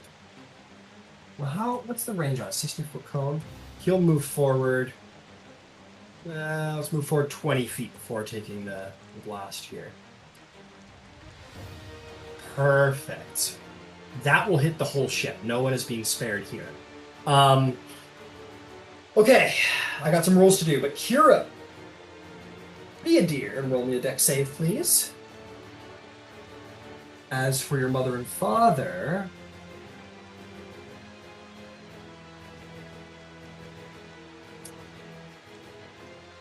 your mother will save, and your father saves as well. How do you do, Qiro? I got a 4. Oh, that's not good. No, it's not. Many of the ship members fail as well. Not all of them, but many of them. Get us into it. I'll tell you what. Your mom already does have a special reaction, so I'm gonna play a little fun with it, where she takes a reaction and she goes basically into a Shirku and he's gonna say brace, and everyone will just add a static +3 to their AC. I know it's not gonna help you, but that will help some of the crew members. Yeah. Okay. Are ya ready, kids? Aye, aye, Captain.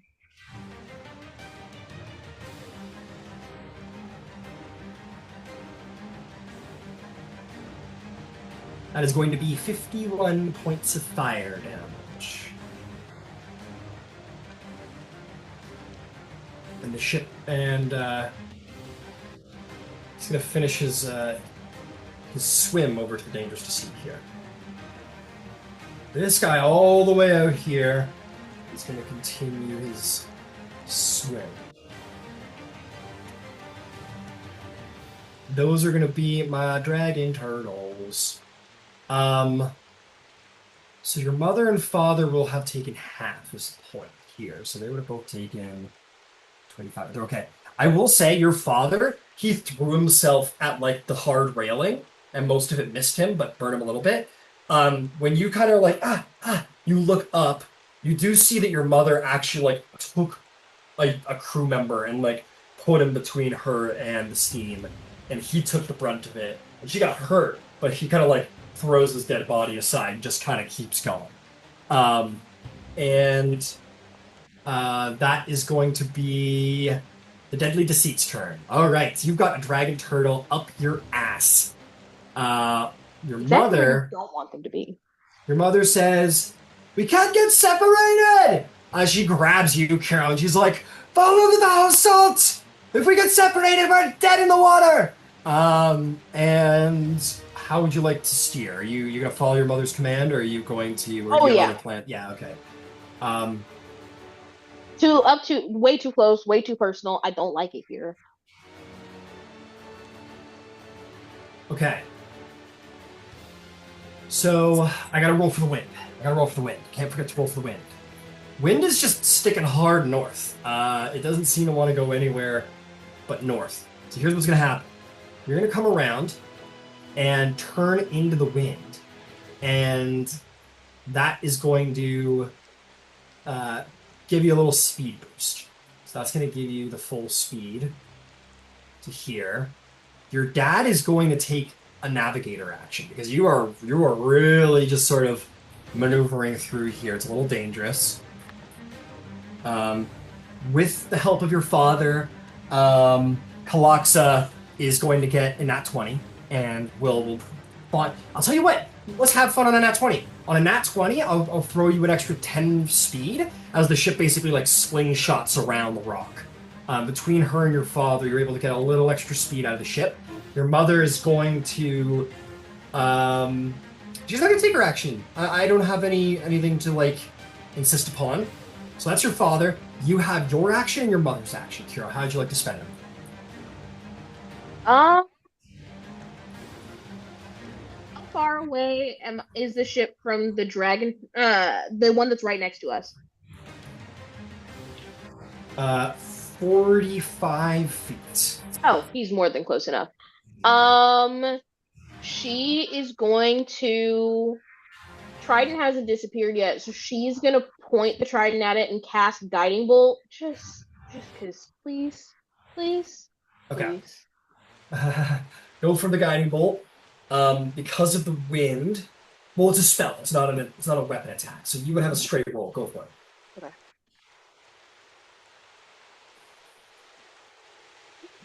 Let's see. 24? That will hit. Roll me some damage. It's 66, and then the next attack against it has advantage. Did you say 66 damage? Yes. 6d6. Oh, 6d6. Okay, go for it. Yes. Yeah, roll them up. I thought you said 66. I was like, that's the best fucking guiding bolt damage I've ever heard. Oh gosh, sorry. My D6 has been all over my desk. 6 plus 6 is 12, plus 5 is 17, plus 3 is 20, plus 25. 25. You blast it. And it is hard. That hurts it. It is a glow. Your mother is... okay, yeah, well done. Bonus action from you at all? Anything like that? Actually, yes. She is going to expend 3 of her healing light die on herself, because half your HP is bloodied, correct? Yes. That's what she is.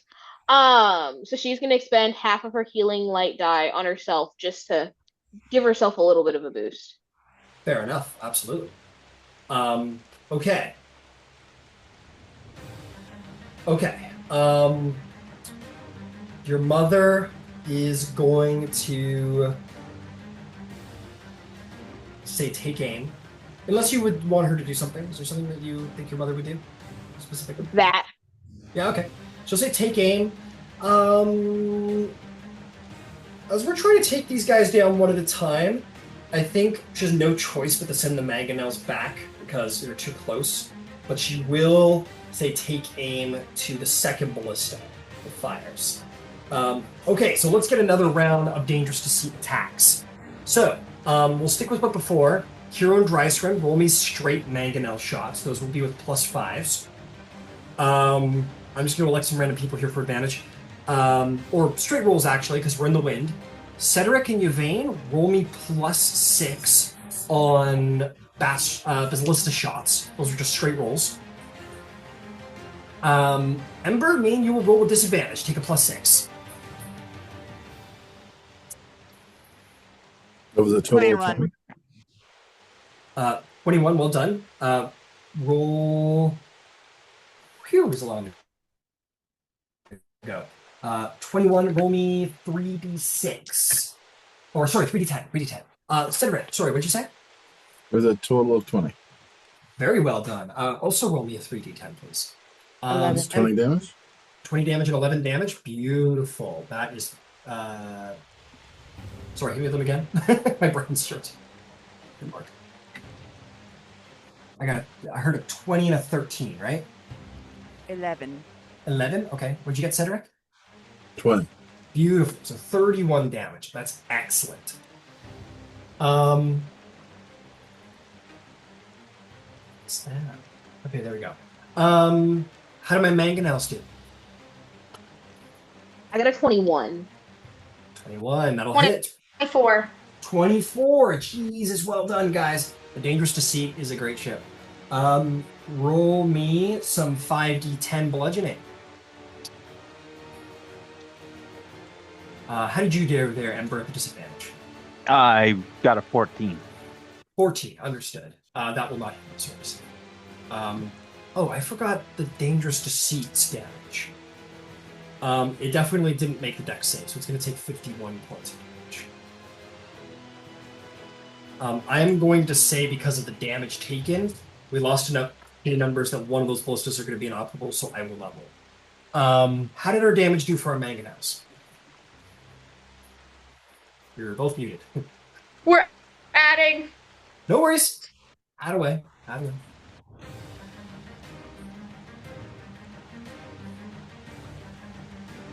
Mine's 32. Beauty. So it was mine. Ooh. Good job. So 64 between the two of you. Beauty. That is some fantastic damage. Well done.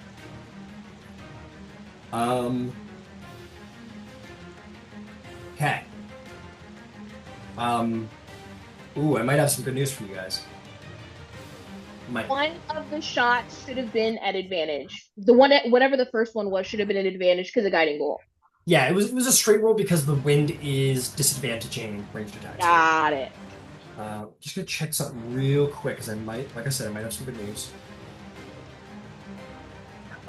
This dragon turtle has been caught in the wind, and you guys have just been open firing on. He's blind. So well done. Okay, that is going to bring us to the Vow of Salt. Shirku is like, fucking punch it, baby. 60 feet right into the wind. He wants distance. He's like, let's get the fuck out of here. Or at least let's get some hard distance going. He's just going to full speed ahead. These sixes have a mind of their own, I guess. That's going to be the full 6. Jesus, Shirku is like, he's the full speed ahead kind of guy. That is going to be, oh, Brain, you can do it. I'm so proud of you. 30 feet. There we go. Okay, there's a couple of things to be done. I forgot about the Deadly Deceit, but we'll get to that next turn. A couple of things to be done on the Vow of Salt, if you would wish to do so.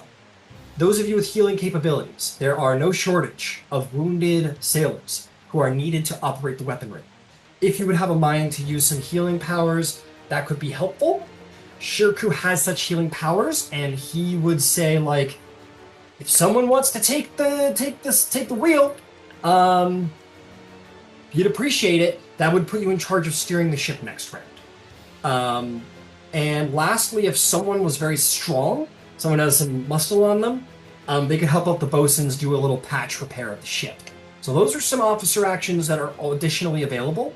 I am going to make one available. I'm gonna add a new one that's a universal one. I'm gonna call it Brace.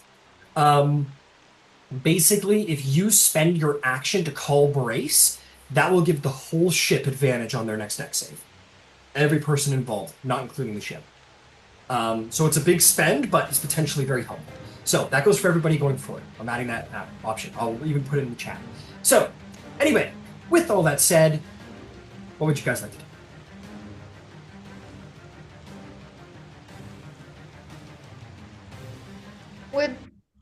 Would we know what it takes to drive the ship?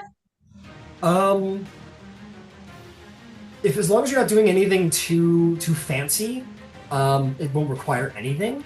If you are trying to do something a little fancy, like what Qiro did, like going around the rocks and everything, that would require like a ship vehicle check, probably the skill of your choice. I should have asked you for one. Let's ask you one now, Qiro. Give me just for fun. Thanks for reminding me, Dryster. Qiro, what skill do you think Qiro uses to use a ship? Do you think it's athletics, like really pulling down on the wheel as hard as she can? Is it survival? What is the skill? At this point, it probably would be athletics. Thinking about her trying to turn around the rocks and then also her keeping the ship on course, it would probably be athletics. Definitely would require some might. Okay, give me the athletics check. Are you proficient with water vehicles? No. Then it's just going to be the athletics check, straight athletics.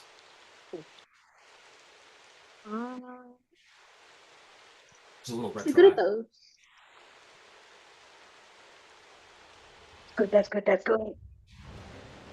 I rolled a 19 plus an 8 is 27. Okay, so you were fine. Everything. So this was retroactive to make sure everything went off without a hitch. Yeah, you came to that rock and you're like, we gotta keep up with Shirku. And you pulled that wheel as hard as you goddamn could. Your muscles were like burning as you were pulling against the tide, the wild mother fighting you. But you managed to get that ship around. Well done. So that's it, Dryster. It would be it's a water vehicles check. You can use a skill that you think your character would use to steer the ship. If you're doing anything fancy. If you're not, no worries. If you were to take the wheel, it would require you to steer the ship next turn. You don't have to spend your action, but you would be in charge of steering next turn. It's like a free action steer. It should be an action, but Just don't know if it should be me. Give it a shot. No, you can do it. You're strong. You're mighty. So, are we sailing at a pretty good speed? Do we still need the gust of wind? We're Or is sailing at a that, pretty like, good speed. wearing off? Let me double check actually. Because it's been, I'm sure, more than a minute, right? No. Each round is 6 seconds, so we're still doing good. Oh, yeah. If you wanted to use your bonus action, it would have made sense if the ship got this far. So if you want to use your bonus action to put the wind in the sails, that would have been helpful.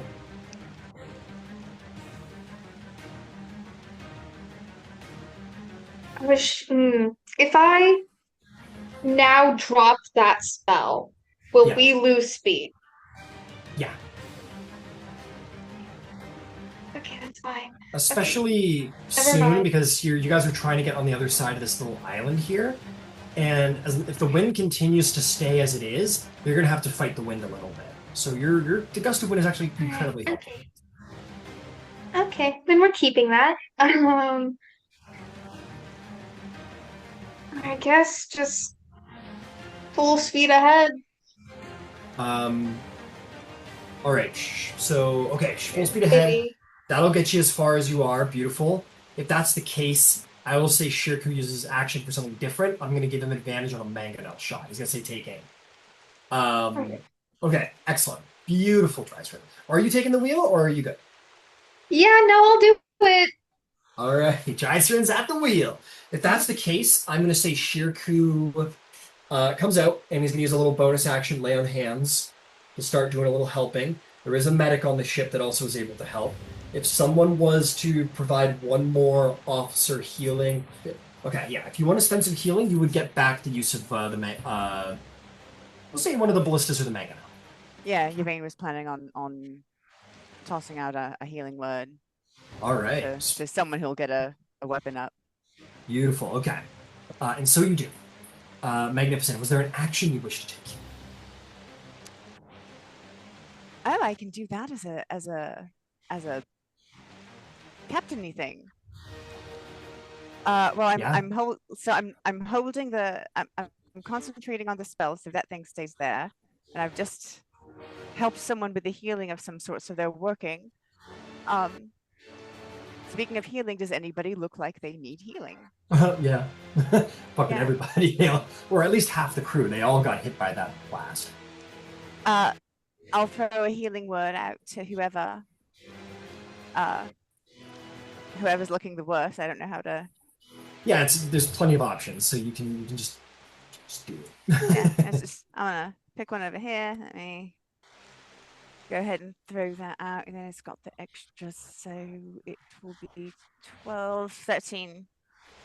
Whatever it is. 13, absolutely. Yeah, you save somebody's life, like pure instantly. Save somebody's life. And with that, I'm going to say that the Vow of Salt is like back to full operational.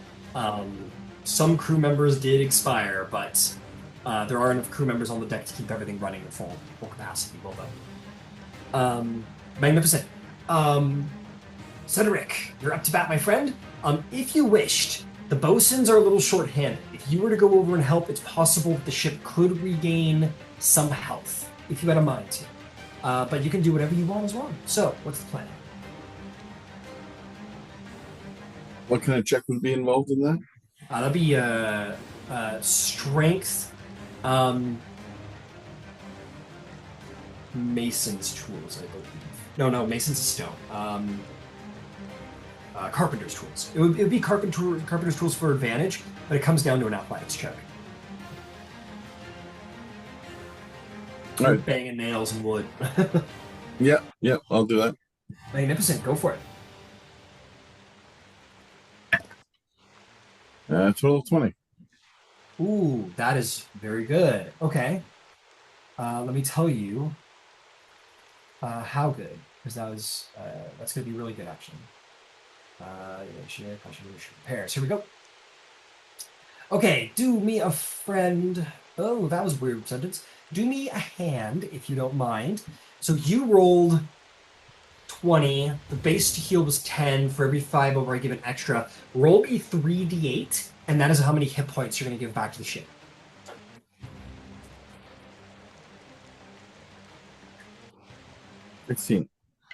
16. Beautiful. You go over to this, like, one just, like, water's pouring in and all the boards are rotting. You come over and just start, like, one hammer blow each, just boom! And you just, like, put that nail in, and you're able to put, like, several boards in a couple of seconds, and you save a little portion of the ship, getting it some health. Very well done. Is there a bonus action you'd like to do? No, I'm good. Okay, wonderful.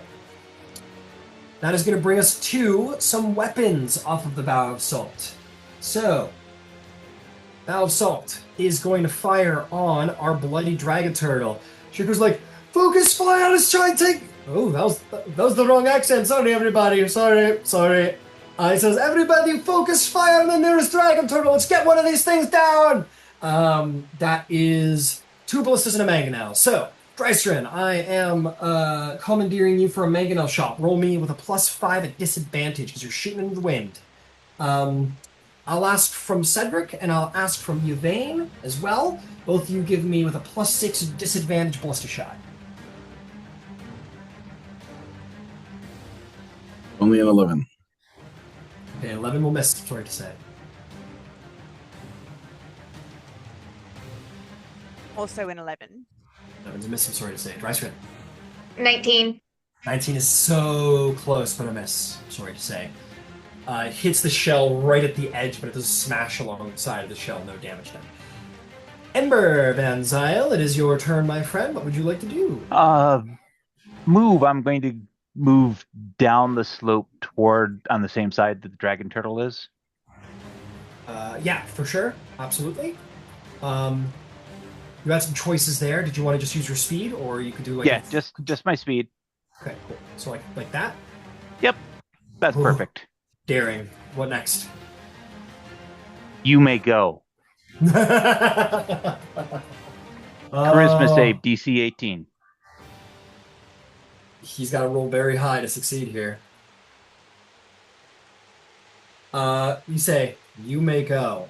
And there's this crazy moment where anybody who... Probably everybody, because like if you're on the Vow of Salt, I don't think a lot of people on the Demise would have seen it, or the Deceit would have seen it. But those of you on the Vow of Salt, like you're shooting back at this one, which means you probably saw what was going on here. So as you go in there, Ember, you have the like Avatar: The Last Airbender moment when like Aang's like looking at the dragon turtle's massive face, and the dragon turtle's like you're looking down its throat, and you're like, fuck off. verbal component.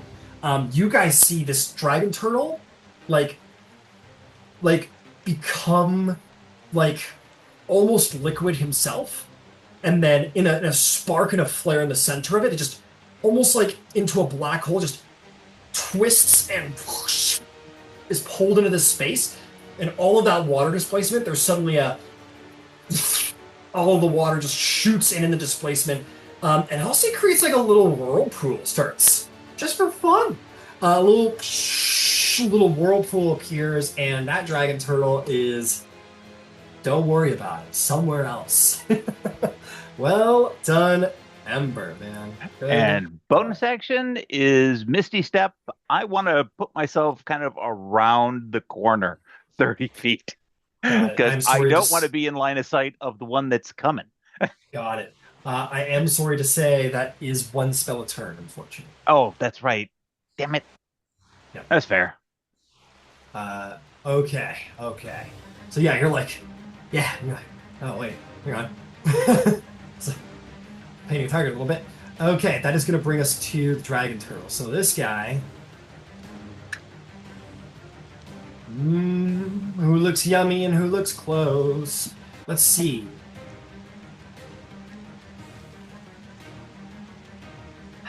Dangerous to see. Meet dragon turtle. Hello. It only has 25 feet of speed.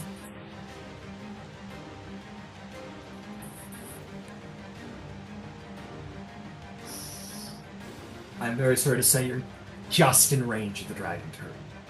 Just in range of 15 feet.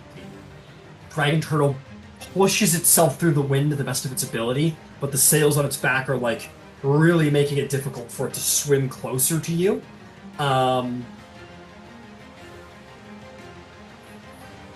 Since that whirlpool started up, it's sort of pulling the dragon turtle, but it is a strong creature, and it is unaffected, unfortunately, on a strength save. It's going to make its way over, and it's going to try and tear that shit up. Okay.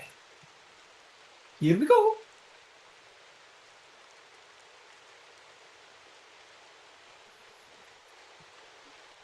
Okay.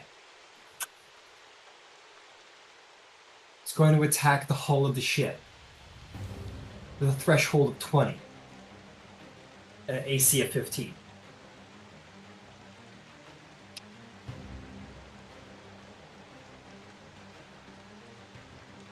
All three attacks hit. When it swings its mighty tail around, it's on a natural 20. I'm sorry to say.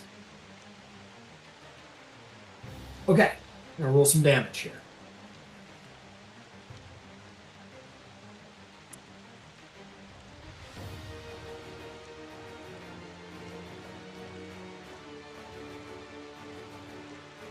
Tail.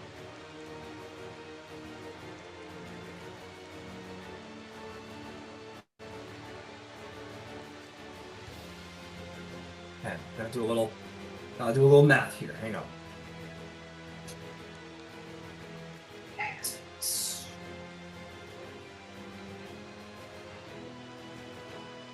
What did I roll for all of that?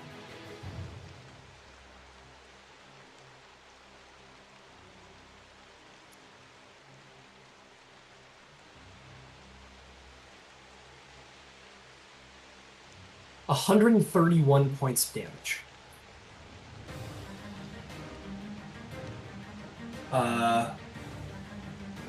The creature comes up.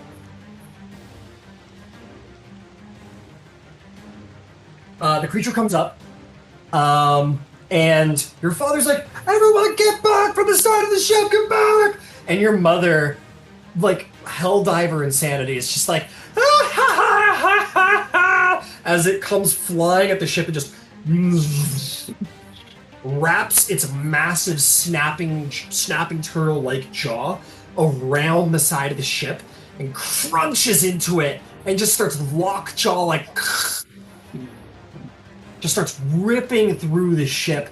People are screaming, water is pouring into the ship, and it finally, after crunching the jaw twice, it just continues to crunch and like pulls its head back into its shell and just like rips huge chunks of wood out of the side of the ship. But and as you're like, Qiro, you're like, your mother is like, what are you all so scared of? You doubt that she's strong? You doubt that the danger of the sea can make its way through this? She's like screaming at the rest of the crew, condemning them for their fear. And in that moment, this huge tail whips around and bashes into the ship. I want a straight saving throw from Qiro and from the rest of the crew.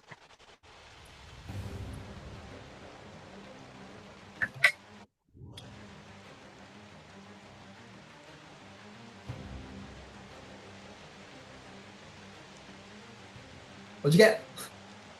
27. Beautiful. Most of the people are just like knocked all over the damn place as the ship is like smashed. But your father like catches this one kid that he was helping with the knots earlier.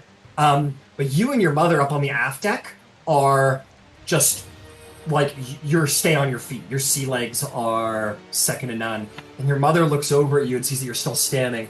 And you see like such unabashed pride in her face as she looks at like her shit. It's fully that like, honey, I'm very proud of you. Look at you. You still know how to keep your seal. She's like, I remember the day that you, and she's like, things are exploding. Your mother, you're like, Mom, you're fucking insane.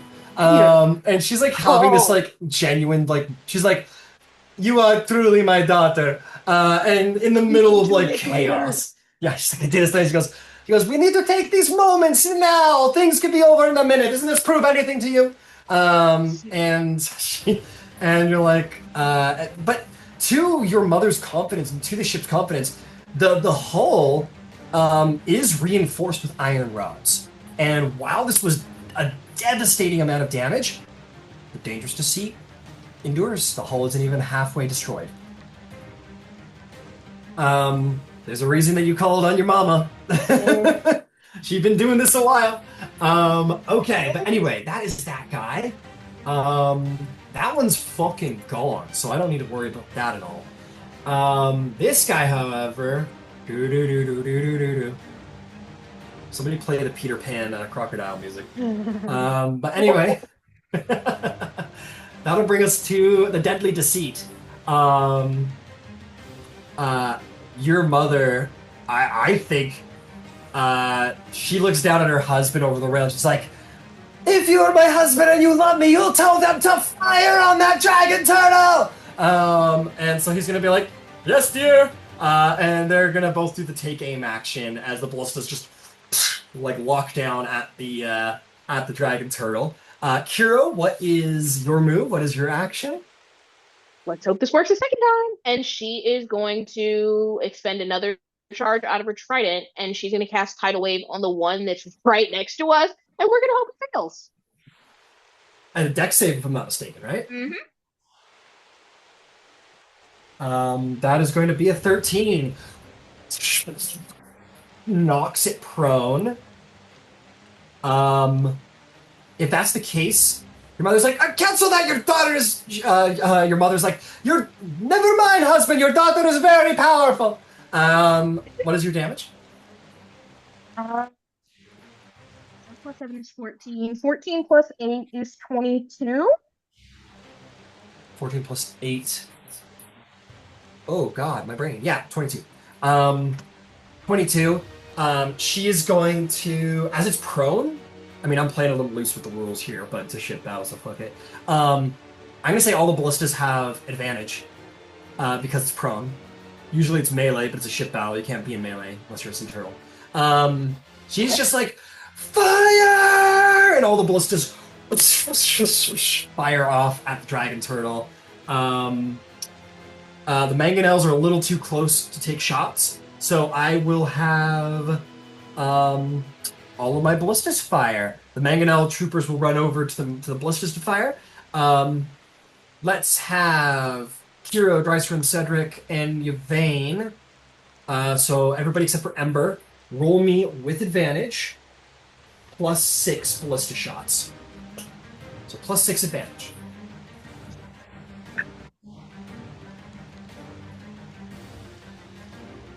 I got, you said +6? With a +6, yeah. 18 plus 6 That'll is hit. 24. That'll hit. Absolutely. 30, 20. That'll hit. Grasher? 17. A little shy, Cedric, sorry. 20. Nat 20, beautiful. Okay. Qiro, Can we go Yvain. with thing, please? Qiro, Yvain, and Dreisrin, roll 3d10. Dreisrin, you will add 30 to your damage. 26. 26.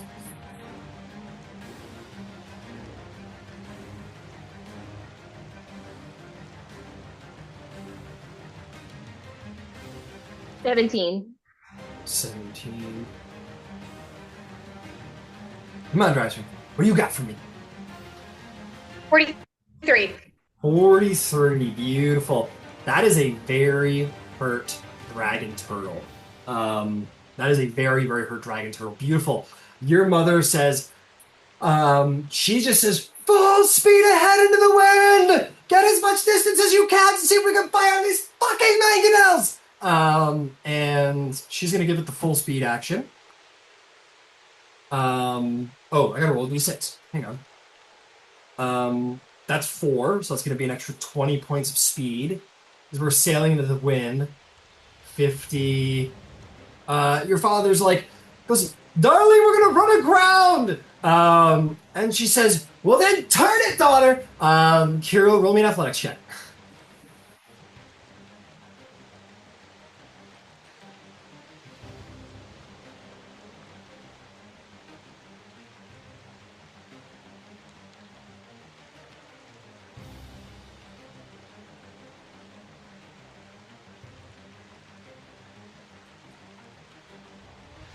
Sorry, it's a 21. 13 plus 8. 21. Okay. Sure, 21, yeah. That will succeed, absolutely. You're sailing at it, you're sailing at it, and you're like, okay, I better start getting ready to turn. Your mom's like, full speed ahead! And you're like, we can't, what? There's fucking rocks! And she's like, she looks at you and is like, well then turn the wheel! And you're like, can you start pulling the wheel? As you pull the wheel, it's just, you rolled very well. It's just not going to be able, you're not going to be able to get the range to get the mangonels off, unfortunately. But you do get around it. That is the Deadly Deceit. Well done, Deadly Deceit. Vow of Salt, Shirku's healed and looks back at everything going on. He's like, she's fucking crazy. I think I love her.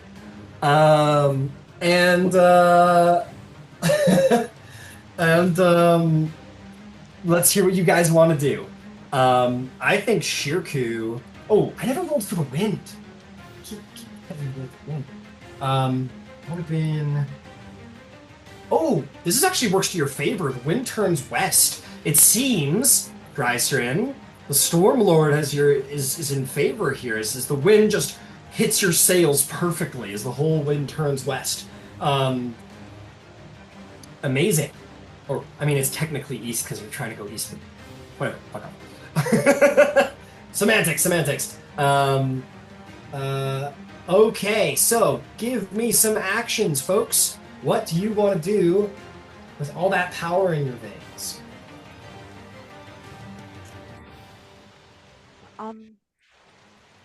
Yeah, I'm trying to see what everything is. All right, so the prone guy is still kicking, but Still kicking the prone. But hurt. Because it was point blank, I kind of ignored the wind because they literally just turned it down and fired fucking 5 feet. If you wanted to turn off the wind, you could give the Vow of Salt's full battery of attacks advantage rather than straight rolls if you wanted. Yeah, certainly. So I'll go ahead. Yeah, I'll go ahead and drop the spell. You don't need to drop it. You can always make it temporary. Oh, that's right. I can suspend it. Yes, with an action you can suspend it. That's right. Okay, I'll just change the color so we know that it's suspended. Beautiful. So you suspend the wind, and maybe you look to Shirku and signal to him. Which I will do. And Okay. Then let's take some fire before we move that ship along. Everyone has advantage, so no need to take aim. Cedric and Yvain, give me those advantage +6 ballista shots. And Drystrin, as usual, you will be my advantage +5 mangonel. 24. Hit. Roll me 3d10. 7.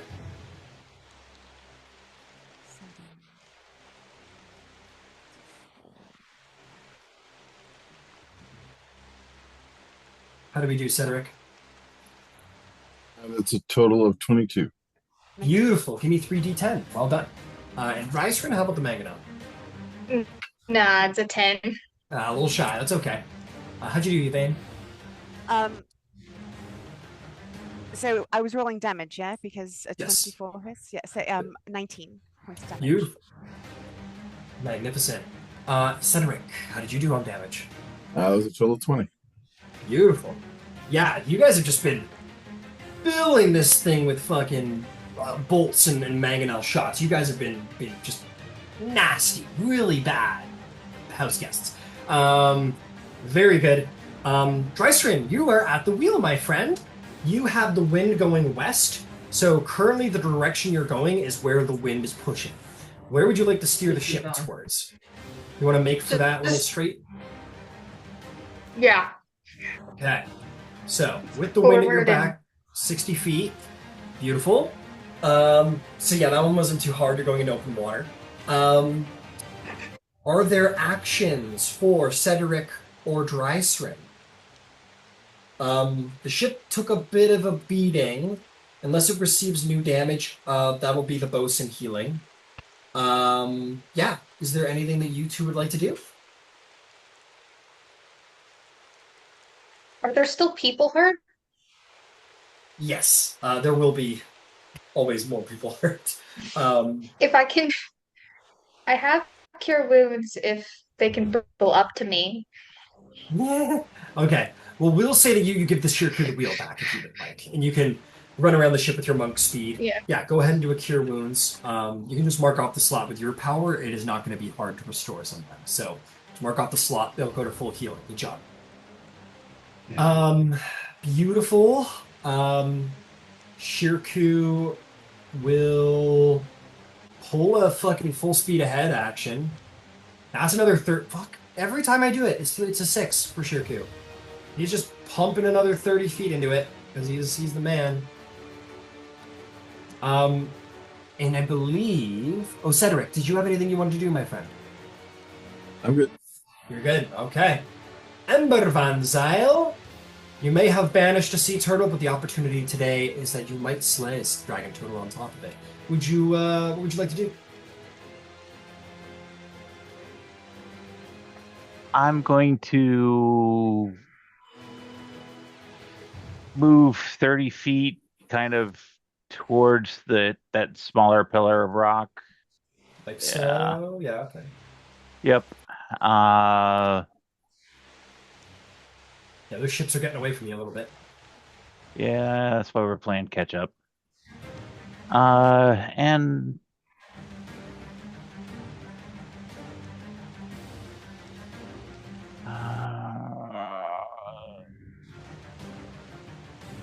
I got some second level slots left. So yeah, let's do a scorching ray. E.T. All right, send them. AC 13 is going to be a solid miss. Yeah, I'll be a miss. AC 20? Yeah. AC 20 will hit, absolutely. And AC 25, so that's 2 out of 3. That'll hit. Those are both hit. 6. 12 points of fire damage. 12 points of fire damage. That goes through resistance, no problem. This is a tremendously hurt. It's like sluggish. The water around it has gone very, very, very red. And at the end of the turn, if there's anything else, Ember? No, that's it. That's it. Then this is what's going to happen, folks. That big old sea turtle, it weakly but angrily groans as it brings its shell back to the surface. And it lets out one last sort of weakened... And then it dips its head into the water. You see its tail raise into the air along with its legs, and it retreats into the depths of the sea. That thing's got not many hit points left, and it has no interest in seeing them gone. With that, and Ember, I have no doubt you'll have the ability to sort of like catch up into this way as the deadly deceit comes around. There's a certain point, Ember, where you're fucking Iron Manning through the sky, and you land on the deck of Deadly Deceit. And with that, this blockade has been run. Well done. And we will end our session there. Guys! That was cool. That was